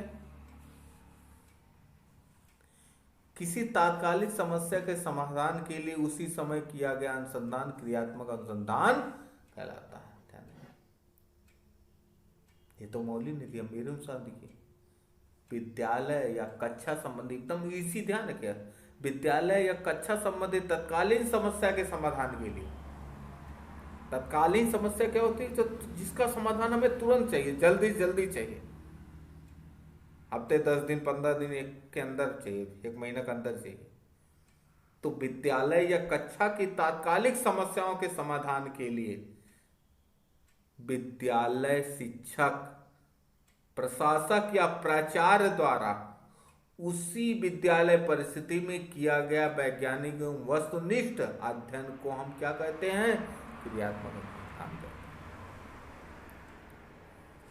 क्रियात्मक अनुसंधान किसके द्वारा किया जाता है, वहां के शिक्षकों द्वारा, उसी विद्यालय के। देखो, एक विद्यालय के अंदर हर विद्यालय की अलग अलग समस्या हो सकती है, ध्यान रखिएगा। हमारा विद्यालय है, हमारे विद्यालय में कोई समस्या है, उसका तुरंत हमें समाधान चाहिए, तो उसका जब हम समाधान जो ढूंढते हैं वही क्या कहलाता है, क्रियात्मक अनुसंधान। किस रूप में, वस्तुनिष्ठ अध्ययन करके, वैज्ञानिक अध्ययन करके समस्या का अगर समाधान ढूंढते हैं तो क्या कहलाता है, क्रियात्मक अनुसंधान कहलाता है। तो वही कहा गया कि तात्कालिक समस्या के समाधान के लिए शिक्षक क्रियात्मक अनुसंधान करता है, प्रशासक करता है, प्राचार्य करता है, ये लोग करते हैं क्रियात्मक अनुसंधान द्वारा उसी विद्यालय परिस्थिति में। यह नहीं दूसरे विद्यालय में जाकर, भाई समस्या हमारे विद्यालय में है तो हम देखेंगे ना, बच्चे लाइब्रेरी नहीं जा रहे, उस समस्या का समाधान निकालना है, बच्चे क्लास भंग कर रहे हैं, उस समस्या का समाधान निकालना है, गणित की क्लास बहुत कम बच्चे ले रहे हैं। तो जो भी समस्या है विद्यालय परिस्थिति की, और विद्यालय परिस्थिति में किया जाता है, प्राचार्य द्वारा उसी विद्यालय परिस्थिति में किया जाता है। तो वही कहा है, विद्यालय कक्षा की तात्कालिक समस्याओं के समाधान के लिए विद्यालय शिक्षक, प्रशासक या प्राचार्य द्वारा विद्यालय परिस्थिति में किया गया, और जो भी अनुसंधान की बात आती है तो वो क्या होता है, वैज्ञानिक वस्तुनिष्ठ होता है। तो वही चीज है, किया गया वैज्ञानिक एवं वस्तुनिष्ठ अध्ययन को क्रियात्मक अनुसंधान कहते हैं। विद्यालय परिस्थिति में किया गया वैज्ञानिक एवं वस्तुनिष्ठ अध्ययन को क्या कहते हैं, क्रियात्मक अनुसंधान कहते हैं। क्रियात्मक अनुसंधान के अगर चरण कहे तो 6 चक्र में। पहले क्या है, समस्या का पहचान किया जाता है, समस्या है क्या, समस्या का पहचान करेंगे, फिर समस्या का परिभाषीकरण करेंगे, उसके मतलब को बताएंगे, समस्या में इस शब्द का मतलब ये है, उससे कोई अलग अर्थ ना निकाला जाए, क्योंकि एक ही शब्द के बहुत सारे अर्थ निकाले जा सकते हैं। और समस्या का सीमांकन कर दिया जाएगा, इसी सीमा के अंदर समस्या का हम हल निकालेंगे, इसी सीमा के अंदर समस्या का मतलब समाधान खोजने की कोशिश करें। समस्या का परिभाषीकरण सीमांकन करने के बाद हम समस्या संबंधी कारणों का विश्लेषण करते हैं, समस्या के कौन कौन से कारण हो सकते हैं ये जानने की कोशिश करते हैं। फिर उन कारणों को जानने के बाद हम क्रियात्मक परिकल्पना का निर्माण करते हैं। परिकल्पना हमने बताया था, समस्या का माना हुआ समाधान। क्रियात्मक इसलिए कहते हैं कि इसको हम एक्शन में लेते हैं, क्रियात्मक मतलब क्रिया करते हैं। इस परिकल्पना को हम करके देखते हैं कि कहाँ तक ये प्रभावी है। तो पहले क्रियात्मक परिकल्पना का निर्माण करते हैं कि अगर ऐसा कराया जाए तो शायद ये समस्या दूर हो जाए। बच्चों को अर्ध डर लगाया जाए तो बच्चे शायद लेट आना छोड़ दें। तो हम क्रियात्मक परिकल्पना का निर्माण करते हैं और फिर उसको क्या करते हैं, क्रियात्मक उपकल्पना का परीक्षण भी करते हैं। भाई परीक्षण करेंगे तो भी जानेंगे कि ये परिकल्पना जो निर्माण किया सही है नहीं सही। तो निर्माण करने के बाद उसका क्या करते हैं, परीक्षण करते हैं, उपयुक्त रूपरेखा तैयार करते हैं उसकी। और फिर जब परीक्षण करते हैं तो हमें उसका परिणाम निकल के आता है, तो उस परिणाम का क्या करते हैं, मूल्यांकन करते हैं। तो ये क्या है, यही है क्रियात्मक अनुसंधान के सोपान 6 पर। ये इसको कह लीजिए चरण या कह लीजिए सोपान, या क्रियात्मक अनुसंधान का चक्र कह लीजिए। बहुत इंपॉर्टेंट है, बहुत पूछा जाता है, कहीं भी पूछा जाता है, टीटी वगैरह सब में आता है। नेक्स्ट क्वेश्चन देखते हैं। इसी में ये क्रियात्मक अनुसंधान की आवश्यकता है महत्व। एक प्रकार का लॉन्ग क्वेश्चन ही होगा कि विद्यालय समस्याओं का समाधान करता है, विद्यालय समस्याओं के लिए होता है। छात्रों का सर्वांगीण विकास में सहायक होता है। भाई समस्याओं का समाधान होगा तो छात्रों का सर्वांगीण विकास होगा, शिक्षा के उद्देश्यों की प्राप्ति होगी, शिक्षण प्रक्रिया में सुधार होगी, पाठ्यक्रम और अधिक बोधगम्य और रुचिकर बन पाएगा। मनोवैज्ञानिक विधियों का प्रयोग हो सकता है, इसके अंतर्गत अनुशासन स्थापित करने में सहायता मिलती है। कार्य प्रणाली में सुधार आता है, समस्या का वैज्ञानिक एवं वस्तुनिष्ठ हल मिलता है। तो ये इसकी आवश्यकता एवं महत्व है। नेक्स्ट क्वेश्चन 28वां हम देखते हैं कि अच्छे प्रश्न पत्र या प्रश्न की विशेषताएं बताइए। परीक्षण की विशेषताएं ध्यान रखिएगा। अच्छे प्रश्न पत्र की विशेषताएं होती है विश्वसनीय होनी चाहिए। ये नहीं कि पहली बार, विश्वसनीय का मतलब अगर आज जांचा तब भी वही आंसर है, कल जांचा तब भी वही आंसर है। ऐसा नहीं कि आज जांचा तो कुछ अलग बता रहा है, कल जांचा कुछ अलग बता रहा है। भाई 1 लीटर में आज नापा तो 1 लीटर है, कल नापा पौना लीटर है, तो मानेंगे विश्वसनीय? नहीं मानेंगे ना। तो उसी प्रकार से अच्छे प्रश्न पत्र ये कि आज जांचा तब भी वही रिजल्ट दे, कल भी जांचा तब भी वही रिजल्ट दे। वैधता से मतलब ये है कि जिस उद्देश्य के लिए बनाया गया उसी उद्देश्य की जांच करें। 10वीं के बच्चों के लिए बनाया गया, 10वीं के बच्चों की गणित की योग्यता का जांच करें, अब पता चला वो 10वीं बच्चे की गणित की योग्यता ही नहीं जांच कर पा रहा है, तो बेकार है, उद्देश्य वैध ही नहीं। वस्तुनिष्ठता हो, ऐसा ना हो कि उसमें किसी के व्यक्तित्व की छाप पड़ती है। वस्तुनिष्ठता हो, ठीक है। व्यक्तिनिष्ठता में व्यक्ति के व्यक्तित्व की छाप पड़ती है, वस्तुनिष्ठता में नहीं पड़ती। जो सही है तो सही है, व्यवहारिकता हो, वो वास्तविक जीवन से संबंधित होनी चाहिए। उसका कठिनाई स्तर उसी लेवल के अनुसार होना चाहिए जिस लेवल के अनुसार हमने बनाया है। और नवीनता हो, मौलिकता हो, वास्तविक तो उस बनावटीपन नहीं होना चाहिए, उसमें मौलिकता होनी चाहिए। अच्छे प्रश्न पत्र की विशेषताएं, इसको शॉर्ट में भी आता है तो इसको हम डिस्क्राइब करते हैं। नेक्स्ट क्वेश्चन पे चलते हैं। 29वां सूक्ष्म शिक्षण का संप्रत्यय। सूक्ष्म शिक्षण क्या है वो हम पूछा वो जाता है, पीछे भी पूछे कि 6 मिनट में किया गया जो शिक्षण है वो सूक्ष्म शिक्षण है। इसके क्या है, DWLN है इसके जनक। इसका प्रयोग शिक्षण प्रशिक्षण संस्थानों में किया जाता है। कहाँ किया जाता है? शिक्षण प्रशिक्षण संस्थानों में। आप सबका से सूक्ष्म शिक्षण हुआ होगा, और इस उच्च शिक्षण संस्थानों में छात्र अध्यापकों के विविध शिक्षण कौशलों के विकास करने के लिए इसका प्रयोग किया जाता है। क्या करने के लिए? शिक्षण कौशल के विकास के लिए जो किया जाता है उसी को क्या कहते हैं? सूक्ष्म शिक्षण। बीके पासी ने क्या कहा है कि सूक्ष्म शिक्षण एक प्रशिक्षण विधि है। प्रशिक्षण है, ये प्रशिक्षण दिया जाता है जिसमें छात्र अध्यापक किसी एक शिक्षण कौशल का प्रयोग करते हुए, शिक्षण कौशल ध्यान रखिएगा, सूक्ष्म शिक्षण करते हैं तो एक समय में एक ही शिक्षण कौशल यूज करते हैं, उसमें दूसरी शिक्षण के कौशल को मिक्स नहीं किया जाता। प्रस्तावना कौशल है तो प्रस्तावना कौशल का प्रयोग करेंगे, ब्लैक बोर्ड है तो ब्लैक बोर्ड कौशल का प्रयोग करेंगे, उद्दीपन परिवर्तन है तो उद्दीपन परिवर्तन का प्रयोग करेंगे।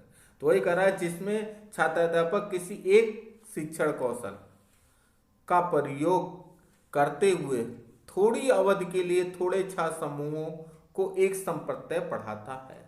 थोड़ी अवधि के लिए जो सूक्ष्म शिक्षण का चक्र है अभी हम देखेंगे।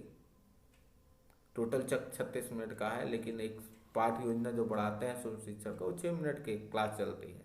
तो थोड़ी अवधि के लिए और अपने छात्र अध्यापकों के बीच इसको प्रस्तुत करता है। वो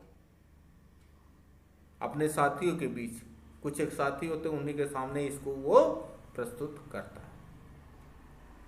BM सोरेन ने कहा शिव शिक्षण कम अवधि, देखिए कम अवधि का, कम शिक्षण, छोटा सा शिक्षण प्रस्तुत करते हैं, कम शिक्षण प्रक्रिया वाली प्रविधि है। ठीक। अब 30वां क्वेश्चन इसमें पूछ रहा है कि पाठ योजना की आवश्यकता एवं महत्व। भाई पाठ योजना भी हमने पीछे पढ़ा, पाठ योजना की बड़ी आवश्यकता, पाठ योजना की परिभाषा पीछे हमने पढ़ी। भाई पाठ योजना होगा तो सर्वोत्तम ढंग से हम पढ़ाने का आश्वासन होगा, प्रत्येक पाठ को उत्तम शिक्षण का योग होगा। भाई अच्छे से शिक्षण कर पाएंगे, शिक्षण कार्य को उत्तम तरीके से कर सकते हैं, छात्रों को क्रमबद्ध एवं व्यवस्थित ज्ञान मिलेगा। भाई हम पहले से ही उसमें क्रमबद्ध रूप से बना के रखे, उसी प्रकार से छात्रों को ज्ञान मिलेगा। छात्रों शिक्षक दोनों सक्रिय रूप से कार्य कर सकेंगे। छात्र शिक्षक पहले से ही जब योजना बनाता है तो उसमें देखता है किस टॉपिक के लिए कौन सी शिक्षण विधि ज्यादा बेटर है, उस शिक्षण विधि का प्रयोग करता है। उद्देश्य एवं लक्ष्य को ध्यान में रखते हुए तैयार करता है। एक सुधारात्मक भी प्रणाली है। तो अगर पाठ योजना पहले से तैयार है तो बहुत ज़्यादा महत्वपूर्ण, क्योंकि कोई भी चीज़ हम पहले से जब तैयार करते हैं तो उसी रूप से अगर हम चलते हैं तो बहुत सारी आसानियां हो जाती है। क्रमबद्ध रूप से दे पाते हैं, सुव्यवस्थित रूप से दे पाते हैं, सर्वोत्तम ढंग से किसी चीज़ को प्रस्तुत कर पाते हैं, गलतियों के चांसेस उसमें कम रहते हैं। पहले से ही प्लानिंग होती है तो कोई अच्छी अच्छी विधि प्रविधि का उसमें प्रयोग कर पाते हैं, अच्छे अच्छे उदाहरणों का प्रयोग कर पाते हैं पहले से। नहीं तो अटेंडेंस में नहीं याद आ रहा है तो फिर वैसे निकल जाता है। तो ये सब इसके महत्व एवं आवश्यकताएं हैं पाठ योजना की। नेक्स्ट क्वेश्चन का अगर हम देखते हैं कि पाठचर्या एवं पाठ्यक्रम में अंतर, सिलेबस एंड करिकुलम में डिफरेंसेस। हमने बताया कि करिकुलम होल है, इसमें देखिए whole and part. Syllabus is the part of curriculum, जो सिलेबस है वो करिकुलम का क्या है, एक भाग है। And curriculum is the complete teaching process. Curriculum क्या है, एक कंप्लीट टीचिंग प्रोसेस। पूरे टीचिंग प्रोसेस को क्या कहा है, जो जिसके अंतर पूरे टीचिंग प्रोसेस के अंतर्गत जो चीजें बालक के अंदर प्रस्तुत की जाए, जो बालक के समझ प्रस्तुत की जाती है, उसको क्या कहते हैं, करिकुलम कहते हैं।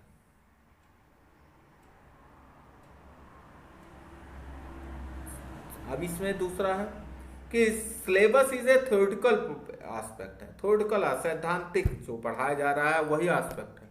और करिकुलम होल एस्पेक्ट है, जो पढ़ाया जा रहा है, जो करवाया जा रहा है, जो सिखाया जा रहा है, वो सब करिकुलम के अंतर्गत आता है। प्रिपेयर कौन करता है, एजुकेशनिस्ट प्रिपेयर सिलेबस। सिलेबस कौन बनाता है, एजुकेशनिस्ट बनाता है। और करिकुलम कौन बनाता है, शिक्षक बनाता है। Teachers prepare curriculum.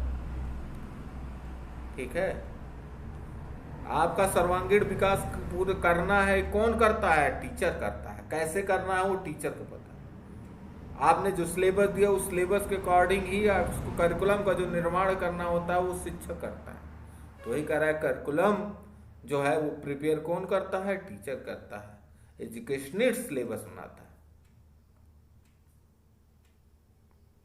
Syllabus related to cognitive aspect, ज्ञानात्मक पक्ष से संबंध है।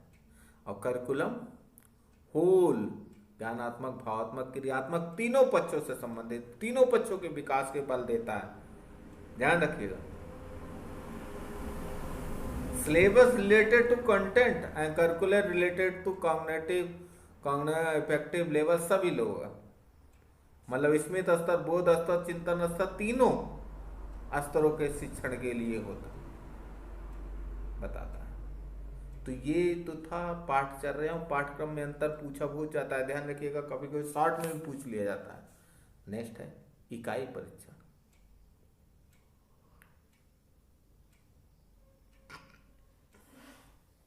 ध्यान रखिएगा, इकाई परीक्षण यूनिट टेस्ट जिसको कहता है।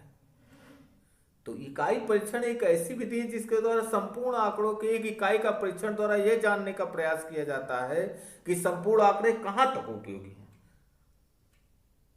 या क्या वे उपयोग के लिए सही हैं। कहने का मतलब है कि जो संपूर्ण आंकड़े हैं उसमें से एक छोटी सी इकाई का परीक्षण कर लिया जाता है और ये देखा जाता है वो सही है नहीं, वो उपयोगी है कि नहीं। तो उसी को क्या कहा जाता है, इकाई परीक्षण कहा जाता है, यूनिट टेस्ट कहा जाता है। या उसको दूसरी भाषा में भी हम कह सकते हैं कि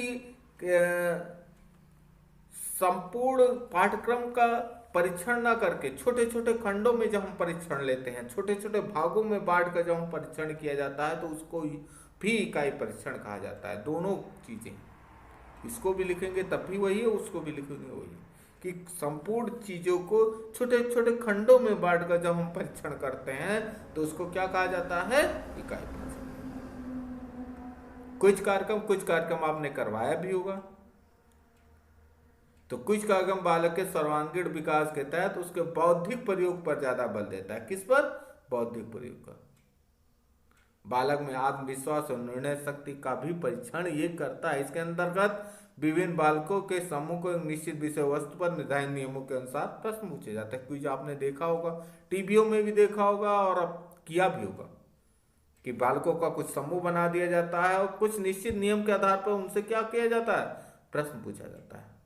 बौद्धिक विकास होता है, साथ साथ उनके आत्मविश्वास और निर्णय शक्ति का भी विकास होता है, प्रेजेंस ऑफ माइंड का भी विकास होता है क्विज के माध्यम से। और डैश शिक्षण की प्रविधियां या युक्तियां, प्रविधियां क्या है, युक्तियां क्या है, टैक्टिक्स, टेक्निक्स क्या है। जब विधि तो स्कूल है, कहते हैं ना ये शिक्षण विधि हम प्रयोग कर रहे हैं, तो पूरी शिक्षण प्रक्रिया को, शिक्षण प्रणाली को जिस विधि से चला रहे हैं, जिस तरीके से दे रहे हैं, वो क्या कहलाता है, शिक्षण विधि। और उस शिक्षण विधि को संपादित करते हैं विभिन्न टेक्निक से, शिक्षण प्रविधि से, विभिन्न तकनीकियों से उन शिक्षण विधि को हम संचालित करते हैं। तो वो कह रहा है शिक्षण द्वितीय कक्षा के पाठ वस्तु के प्रस्तुतिकरण का एक साधन है, जो प्रस्तुतिकरण करना है उसका एक साधन है। और इसको होल को क्या कहा जाता है, शिक्षण विधि। एक शिक्षण विधि में अनेक शिक्षण प्रविधियों का प्रयोग करते हैं, जो अभी हमने कहा है। क्या कहा, एक शिक्षण विधि में अनेक शिक्षण प्रविधियों का हम प्रयोग करते हैं। कक्षा के प्रत्येक कार्य के लिए एक निश्चित शिक्षण प्रविधि का प्रयोग कर कक्षा शिक्षण को संचालित किया जाता है। प्रत्येक कार्य के लिए उदाहरण प्रविधि हो गई, अभ्यास प्रविधि हो गई, स्पष्टीकरण प्रविधि हो गई, विवरण प्रविधि हो गई, प्रश्नोत्तर प्रविधि हो गई। ठीक, तो एक निश्चित कार्य के लिए एक निश्चित प्रविधि, जहां उदाहरण की जरूरत है उदाहरण प्रविधि का प्रयोग किया, विभिन्न प्रकार टेक्निक का प्रयोग किया। पाठ किसके लिए टेक्निक प्रयोग करते हैं, जो पाठ वस्तु उसको प्रस्तुतिकरण के लिए, जो भी विधि है उस विधि के अंतर्गत कौन सी टेक्निक ज्यादा बेटर होगी, उस टेक्निक का जो हम प्रयोग करते हैं उसे क्या कहते हैं, शिक्षण प्रविधि कहते हैं। नेक्स्ट, मातृभाषा का अर्थ। मातृभाषा का मतलब होता है माँ का भाषा, जो भाषा हम जन्म से सीखते हैं। ठीक है, इसमें माँ की भाषा होती है, अर्थात बालक जिस भाषा में भाषा का ज्ञान या बोलना शुरू करता है, जानता है, जिस भाषा में, मतलब भाषा का ज्ञान जो हमें कौन सी भाषा से मिला है, या जिसमें हम बोलना शुरू करते हैं, या बालक अपने परिवार में जन्म से ही जिस भाषा को सीखता है, बोलता है, उसी को उसकी क्या कहा जाता है, मातृभाषा कहा जाता है। 36वां क्वेश्चन है, बहुत इंपॉर्टेंट है। माध्यमिक स्तर पर त्रिभाषा सूत्र राष्ट्रीय शिक्षा आयोग या इसकी यूं कहें कि कोठारी आयोग ने दिया था, 1964-66 में दिया था। पहले भी आया था, लेकिन संशोधित जो उनकी त्रिभाषा सूत्र आई ये थी। पहली मातृभाषा, मतलब बालकों को त्रिभाषा सूत्र का मतलब 3 भाषाओं का ज्ञान दिया जाए। पहला है मातृभाषा, जिसको क्षेत्रीय प्रादेशिक भाषा भी कहते हैं। दूसरा, संघ या तो हिंदी पढ़े हुआ या इंग्लिश पढ़े, संघ की जो राजभाषा हिंदी या इंग्लिश वो पढ़े। ठीक, 2 हो गई। तीसरी, कोई भी आधुनिक भारतीय भाषा, कोई भी आधुनिक, लेकिन वो पहले और दूसरे में ना आती हो। ठीक है, हिंदी इंग्लिश और ये जो मातृभाषा है इसको छोड़कर और भी कोई जो भाषा है उसका जो ज्ञान दिया जाए वो तीसरी भाषा, इसी को कहा जाता है त्रिभाषा सूत्र। ब्लैक बोर्ड का क्या महत्व है, सबसे इंपॉर्टेंट शिक्षण सहायक सामग्री है ब्लैक बोर्ड। कह रहा ब्लैक बोर्ड एक ऐसा शिक्षण सहायक सामग्री है जिसका प्रयोग शिक्षक प्रत्येक प्रकरण में करता है। कोई भी प्रकरण ऐसा नहीं है, कोई भी विषय का प्रकरण ऐसा नहीं है जिसमें शिक्षक ब्लैक बोर्ड का प्रयोग ना करता। अर्थात कक्षा में शिक्षण में प्रयोग किए जाने वाला ये आवश्यक अंग है। क्या है, एक प्रकार का आवश्यक अंग हो गया। बिना ब्लैक बोर्ड के कक्षा नहीं, ब्लैक बोर्ड नहीं तो कहते कक्षा ही नहीं है, क्लासरूम ही नहीं। तो ये एक आवश्यक अंग हो गया जिसके प्रयोग से शिक्षक प्रकरण को और अधिक स्पष्ट, बोधगम्य और रुचिकर बनाता है। ठीक है, नेक्स्ट क्वेश्चन देखते हैं। निबंधात्मक परीक्षण, जो आप लिख के आते हैं, हमने कहा लॉन्ग क्वेश्चन में कुछ भी लिखाइएगा, छोड़ के मत आइएगा। वही कह रहा है निबंधात्मक परीक्षण के दोष क्या है। उत्तर के संबंध में निश्चितता रहती है, उत्तर कोई क्लियर रहता नहीं है, निश्चितता रहती है। पाठ वस्तु का पर्याप्त प्रतिनिधित्व नहीं करता, कुछ एक पोर्शन से ज्यादा आ जाता है, कुछ एक आता ही नहीं कुछ एक पोर्शन से। तो पाठ वस्तु की प्रतिनिधित्व में अपर्याप्तता रहती है, सभी संपूर्ण पाठ्यक्रम से क्वेश्चन नहीं उठ पाते, वास्तविक ज्ञान के मूल्य का अभाव होता है, वास्तविक ज्ञान इसमें से निकलकर बाहर नहीं आ पाता, प्रयोग करने की अविकसित क्षमता होती है, कई ढंग से इसका प्रयोग नहीं कर पाते, उद्देश्यों की अस्पष्टता होती है और मूल्यांकन में वस्तुनिष्ठता होती है। भाई वही क्वेश्चन को हम जांचते हैं, 10 में 10 देते हैं, कोई जाता है 10 में 8 देता है, कोई जाता है 10 में 5 देता है, कोई 10 में 9 देता है। तो व्यक्तिनिष्ठता कि मुझे जो अच्छा लगा उस हिसाब से हम दिए, मेरे हिसाब से लिखा तो हमने 10 में 9 दे दिया, जो मुझे अच्छा लगता है, तुम्हें अच्छा लगता है उस हिसाब से नहीं लिखा है तो 10 में 5 ही दिए। तो मूल्यांकन में वक्तनिष्ठता आ जाती है, सब्जेक्टिविटी जिसको कहते हैं, और वस्तुनिष्ठता रहती है। तो अगर उसमें आपको कोई मतलब नहीं, सही है तो नंबर देना, नहीं है तो नहीं देना, चाहे मैं जांचूं चाहे कोई जांचे। तो ये चीज, इसके कुछ दोष होते हैं निबंधात्मक परीक्षण के। व्याख्यान पद्धति के गुण दोष क्या क्या है? लेक्चर मेथड अब बेई है, पहली बात गुण देखा जाए तो अब बेई है, बहुत कम बे होता है इसमें, आया लेक्चर दे दिया सरल चला गया। सरल संचित और तीव्र गति से चलने वाली है, बहुत तेजी से सिलेबस इसके द्वारा हम पूरा कर सकते हैं। तथ्यात्मक एवं ऐतिहासिक विवेचना के लिए उपयुक्त है, मतलब बड़ी क्लासेस के लिए उपयुक्त है, छोटी क्लासेस के लिए उपयुक्त नहीं है। पाठ्यवस्तु की पुनरावृत्ति कर सकते हैं, बार रिपीट कर सकते हैं। दोष क्या है कि छात्र निष्क्रिय रहते हैं इसमें, भाई कम बेई है लेकिन छात्र सोते रहते हैं, लेक्चर दे रहे हो पीछे सो रहा है, बोधगम्यता की कमी आ जाती है। छात्र सक्रिय नहीं रहते तो बोधगम्यता में कमी आ जाती है, अरुचिकर पूर्ण रहती है, ये छात्र केंद्रित ना होकर अध्यापक केंद्रित शिक्षा होती आ जाती है। हमने अभी दोष में बताया बड़ी कक्षाओं के लिए उपयुक्त है, छोटी कक्षाओं के लिए ये बहुत कम उपयुक्त है। तो ये तो था व्याख्यान विधि के गुण दोष। उद्देश्य और लक्ष्य में अंतर, ध्यान रखिएगा, लक्ष्य और उद्देश्य, और कभी कभी ये भी पूछ लेता उद्देश्य और विशिष्ट उद्देश्य। ठीक, विशिष्ट उद्देश्य का मतलब होता है वो 40 मिनट, या यहां जैसे लक्ष्य हम उद्देश्य पूछ रहा तो उद्देश्य का मतलब वो 40 मिनट के अंदर जो हम क्लास में डिलीवर करने जा रहे हैं उसी को क्या कहता है उद्देश्य।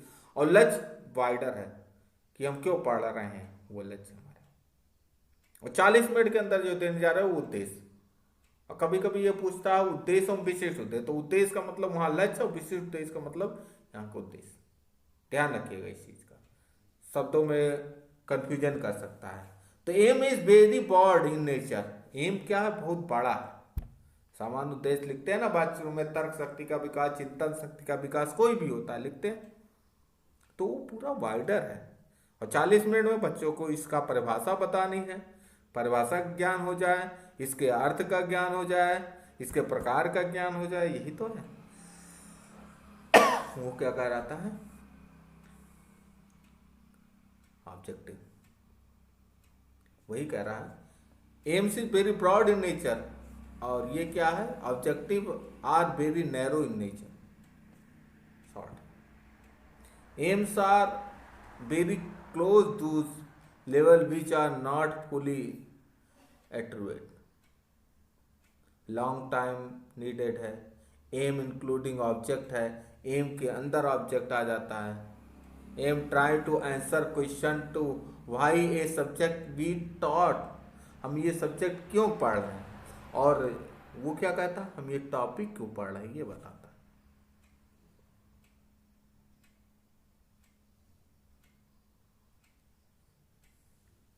ठीक, टीचर क्या वो 40 मिनट का जो उद्देश्य उसके लिए परेशान रहता है, वो अच्छे से प्राप्त हो जाए तो बेटर है, क्योंकि वो अगर उद्देश्य उसका बढ़िया से प्राप्त हो गया तो एम की प्राप्ति अपने आप हो जाएगी। अगर उद्देश्य की प्राप्ति अच्छे से नहीं हुई तो एम की प्राप्ति अच्छे से नहीं होगी। उद्देश्य लॉन्ग टाइम का है, ये शॉर्ट टाइम का है, ध्यान रखिएगा। तो ये है उद्देश्य और लक्ष्य में अंतर। शिक्षण उद्देश्यों का वर्गीकरण 41वां, ध्यान रखिएगा, ये पूछता नॉर्मली ज्ञानात्मक सबसे ज्यादा पूछता है कि ज्ञानात्मक पक्ष को लिखिए। 6 है, ठीक है, सब में 6 है। ज्ञानात्मक पक्ष में ज्ञान, बोध, प्रयोग, विश्लेषण, संश्लेषण और मूल्यांकन।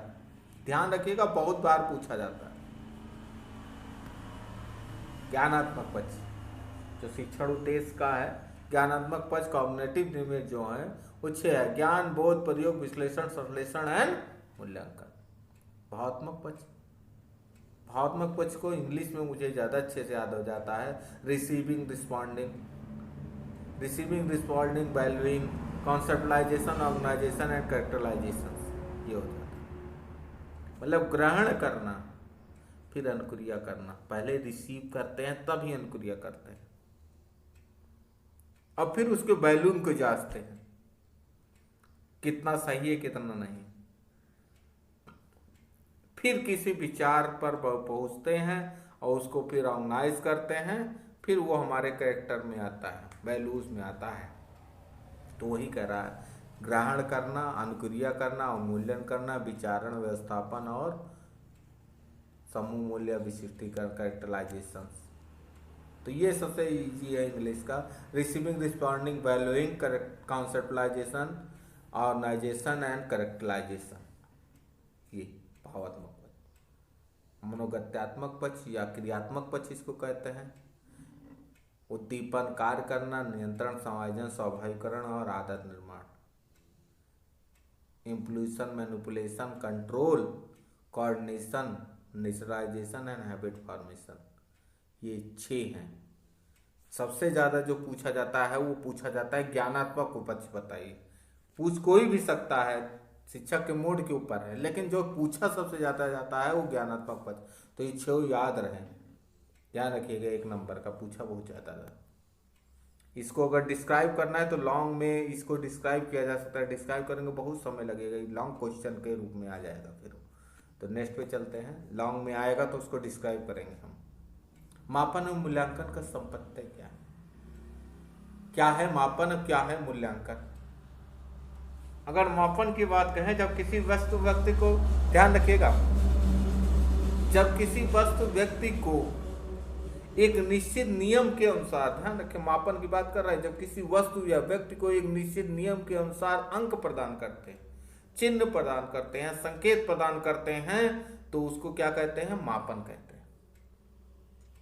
स्टीवेंसन ने भी लिखा है कि मापन किसी निश्चित स्वीकृत नियम के अनुसार वस्तुओं को अंक प्रदान करने की प्रक्रिया है। अंक प्रदान करने की प्रक्रिया, किसी चीज को, उसके परिणाम को अंक प्रदान कर दी जाए या संख्या प्रदान कर दी जाए या चिन्ह प्रदान करना, ये क्या कहलाता है? मापन कहलाता है। लेकिन एक निश्चित नियम के आधार पर, ध्यान रखिएगा, किसी निश्चित नियम के आधार पर। हम 1 किलो कहते हैं तो उसका एक नियम है, तो क्या है? ये मापन है। मूल्यांकन क्या है? मूल्यांकन का शाब्दिक अर्थ अगर कहा जाए, मूल्य का अंकन है। मापन के द्वारा हम केवल वस्तु, प्राणी और क्रिया की विशेषता को मानक अंक या चिन्ह या अंक प्रकट किया जाता है, और मूल्यांकन द्वारा उनके परिणामों की व्याख्या की जाती है। जो मूल्य का अंक हम ये प्रदान करते हैं, मूल्य हम मापन द्वारा क्या है? अंक प्रदान करते हैं उसके परिणामों को, ठीक है, क्या करते हैं? उसको चिन्ह या अंक प्रदान करते हैं, और मूल्यांकन द्वारा उसकी परिणामों की व्याख्या की जाती है। एनसीईआरटी की परिभाषा इसमें बहुत अच्छी है, और ये परिणाम की व्याख्या किस आधार पर होती है? सामाजिक, सांस्कृतिक एवं वैज्ञानिक मापदंडों के आधार पर की जाती है। एनसीईआरटी का परिभाषा बहुत अच्छी परिभाषा है कि मूल्यांकन एक प्रक्रिया है जिसके द्वारा यह ज्ञात किया जाता है कि लक्ष्य किस सीमा तक प्राप्त हुए। जो लक्ष्य है वो किस सीमा तक प्राप्त हुए, और कक्षा में दिए गए अनुभव, अधिगम अनुभव कितने प्रभावशाली सिद्ध हुए हैं, और शिक्षा के लक्ष्य कितने पूर्ण किए गए, या शिक्षा के लक्ष्य कहां तक पूर्ण किए गए। कहने का मतलब है जो लक्ष्य है वो किस सीमा तक प्राप्त किए गए हैं, ठीक है, कितने प्रभावशाली हैं, कितने अच्छे हैं, ये जांच करना क्या कहलाता है? मूल्यांकन। ध्यान रखिएगा, एक छोटे शब्दों में बताएं, मापन ये कहता है कितना है, और मूल्यांकन कहता है कितना अच्छा है। तो शिक्षण लक्ष्यों की जो जांच करता है कि शिक्षण उद्देश्यों की प्राप्ति किस सीमा तक हुई है, अधिगम अनुभव की प्राप्ति कहाँ तक हुई है और कितनी अच्छे प्रकार से हुई है, इसकी जो जांच करता है उसको क्या कहा जाता है, उसको कहा जाता है मूल्यांकन। एनसीईआरटी भी यही कहता है। ठीक है, नेक्स्ट क्वेश्चन देखते हैं 13वां। प्रयोगात्मक विधि के पद या चरण। रिसर्च के पद के चरण के तरीके से है कि प्रयोगात्मक विधि, जैसे अभी हमने समस्या समाधान विधि, योजना विधि देखी, थोड़ा सा मिलता जुलता उससे, कि समस्या का पहले चुनाव करेंगे, समस्या के चुनाव के बाद समस्या संबंधित साहित्य का सर्वेक्षण करते हैं कि समस्या से संबंधित क्या पहले से क्या रिसर्च हो चुकी है, उनके क्या परिणाम आए हैं, वो हम देखते हैं। तो उस आधार पर हमने परिकल्पना का निर्माण करते हैं और चरों की व्याख्या करते हैं, और फिर परिकल्पना निर्माण के बाद प्रयोगात्मक परियोजना का योजना निर्माण करते हैं, क्या क्या करा जाएगा, फिर उसका प्रयोग करते हैं। प्रयोग करने के बाद जो डेटा निकलता है उनका संकलन करते हैं, मापन करते हैं उनका, फिर उन आंकड़ों का विश्लेषण क्या करते हैं, विश्लेषण व्याख्या के बाद जो निष्कर्ष निकालते हैं, फिर रिपोर्ट तैयार करते हैं। इतना काम किया जाता है इसके अंदर। अब क्रमिक अन्वेषण हम पिछले भी पढ़ चुके हैं कि तय शिक्षण में अभिक्रमित अन्वेषण, बीएफ स्किनर क्राउडर है इसके जनक अगर कहा जाए, जिसके द्वारा तय शिक्षण अधिगम के स्रोतों, सामग्रियों तथा साधनों को, ध्यान रखिएगा, अभिक्रमित अन्वेषण के अंतर्गत हमने बताया था कि जो भी अधिगम सामग्री, स्रोत एवं साधन उसको क्या करते थे, छोटे छोटे भागों में इस प्रकार नियोजित किया जाता है कि अधिगमकर्ता शिक्षण के उद्देश्यों को प्राप्त कर सके। छोटे छोटे भागों में बांटकर उसको फिट कर दिया जाता है और शिक्षक अपनी योग्यता क्षमता के अनुसार उनको सीखते सीखते आगे बढ़ता रहता है। जो भी शिक्षण सामग्री है, शिक्षण स्रोत है, शिक्षण साधन, उसको क्या कहा जाता है, छोटे छोटे पदों में बांट कर अपलोड कर दिया जाता है। उन छोटे छोटे पदों को जानते हुए धीरे धीरे अपनी योग्यता क्षमता के अनुसार छात्र आगे बढ़ता जाता है। जो ज़्यादा योग होता है, जो ज़्यादा तेजी से बढ़ता है, जो कम योग होता है, धीरे धीरे बढ़ता है। तो इसी को कहा जाता है अभिक्रमित अन्वेषण। नेक्स्ट क्वेश्चन 45वां, शिक्षण कौशल क्या, टीचिंग स्किल क्या है। ठीक है, तो शिक्षण कार्य को संपन्न करने के लिए बहुत सी क्रियाएं करनी होती है और प्रत्येक क्रिया को करने के लिए एक सर्वोत्तम तरीका होता है। उसी सर्वोत्तम तरीकों को शिक्षण कौशल कहा जाता है। भाई प्रस्तावना प्रश्न निकलवाना है तो प्रस्तावना प्रश्न का एक तरीका है, तो प्रस्तावना कौशल है। कौशल के तहत हम ज्ञात करते हैं कि कैसे हमें प्रस्तावना प्रश्न निकलवाना है। व्याख्या कौशल है, व्याख्या के तहत हम जानने की कोशिश करते हैं कैसे हमें व्याख्या देनी है। ब्लैक बोर्ड कौशल है, ब्लैक बोर्ड पे कैसे लिखना है।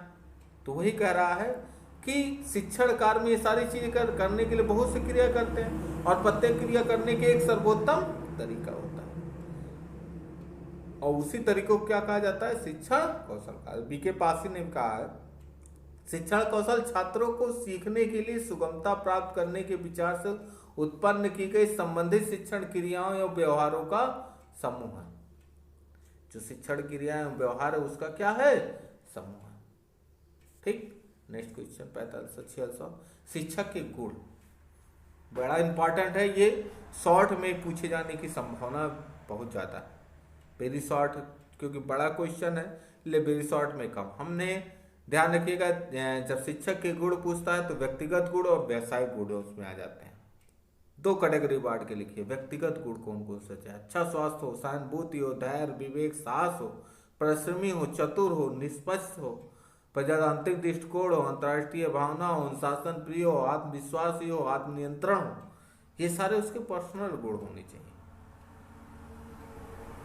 अगर ये गुण नहीं है तो एक अच्छा शिक्षक वो नहीं बन सकता। व्यवसायिक गुण का क्या मतलब है कि व्यवसाय से संबंधित, जो पढ़ाने से संबंधित है उसके गुण होने चाहिए। उसके लिए क्या है कि विषय के ज्ञान हो, उसको योग्यता एवं अनुभव हो, मनोविज्ञान का ज्ञान हो जिससे बच्चों को वो समझ सके। विषय एवं व्यवसाय के प्रति उसकी निष्ठा हो तो अच्छी प्रकार से ईमानदारी से वो काम करेगा।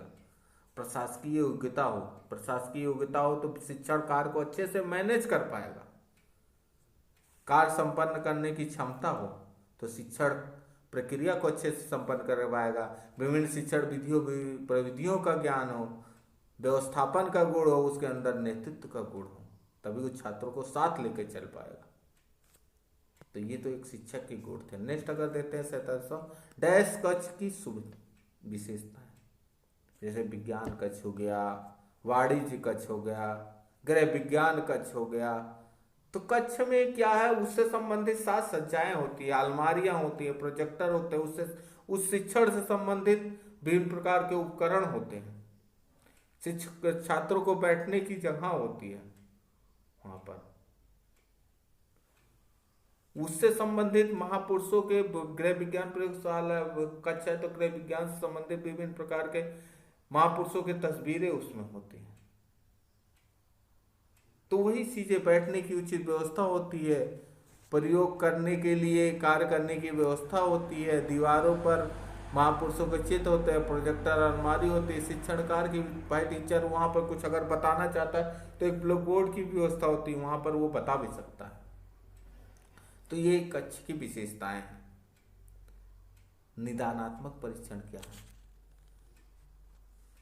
ध्यान रखिएगा, निदानात्मक परीक्षण के द्वारा किसी समस्या का निदान करना नहीं होता है, उस समस्या के कारणों का जानना ही क्या कहलाता है, निदानात्मक परीक्षण। किसी समस्या के कारणों को जानना और जानकर जब उपचार करते हैं तो ही क्या कहा जाता है, उपचारात्मक भी कहा जाता है इसको, इसलिए निदानात्मक एवं उपचारात्मक परीक्षण भी कहा जाता है। तो निदानात्मक परीक्षण किसी भी समस्यात्मक बालक की समस्याओं के कारणों का पता लगाया जाता है। निदान का समस्या का समाधान नहीं बल्कि समस्या के कारणों को जानना है कि किस, और फिर उस कारणों का जानकर उसका उपचार कर समस्या को समाप्त किया जाता है। निदान की अगर तकनीकें बताएं तो शारीरिक परीक्षण द्वारा समस्या के कारणों का पता लगाया जाता है, जीवन इतिहास द्वारा पता लगाया जाता है, मनोवैज्ञानिक परीक्षण द्वारा पता लगाया जाता है समस्या के कौन कौन से कारण हैं। नेक्स्ट क्वेश्चन देखते हैं, वस्तुनिष्ठ परीक्षण कौन सा है।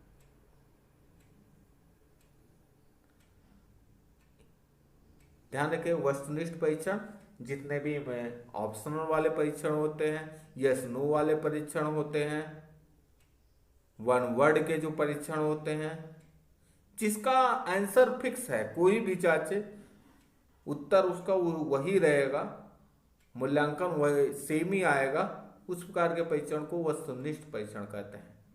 जैसे बहुविकल्पीय वाले प्रश्न, वन वर्ड के क्वेश्चन, वन वर्ड वाले प्रश्न, बहुविकल्पीय प्रश्न, रिक्त स्थानों की पूर्ति प्रश्न, सत्य असत्य प्रश्न, मिलान वाले प्रश्न, ये सारे प्रश्न क्या है, वस्तुनिष्ठ परीक्षण के अंतर्गत आते हैं। वही कहा है कि इन परीक्षणों की संख्या, इस परीक्षणों प्रश्नों की संख्या अधिक होती है। ये छोटे प्रश्न एकांश आइटम के रूप में होते हैं, हर एकांश आइटम का निश्चित उत्तर होता है।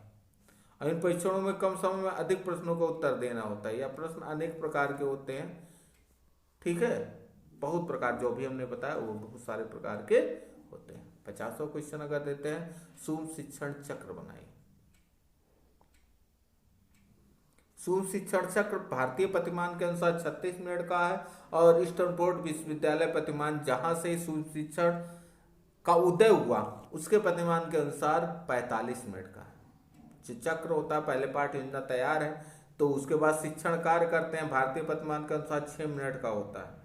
फिर उस फीडबैक लेते हैं, उस शिक्षण कार्य का टीचर बैठ के पीछे फीडबैक देता रहता है, क्या उसका सही हुआ क्या नहीं सही हुआ, 6 मिनट का पाठ योजना। फिर उस फीडबैक के आधार पर फिर पाठ योजना तैयार करता है, पाठ योजना तैयार करने का 12 मिनट दिया जाता है, पुनः वो शिक्षण करता है 6 मिनट और 6 मिनट फिर पदपुष्टि लेता है। इस तरह से ये टोटल 36 मिनट का, 6 6 12 12 24 6 30 6 36 मिनट का योजना होता है। स्टैनफोर्ड में ये 5 10 15 5 5 5 10 है।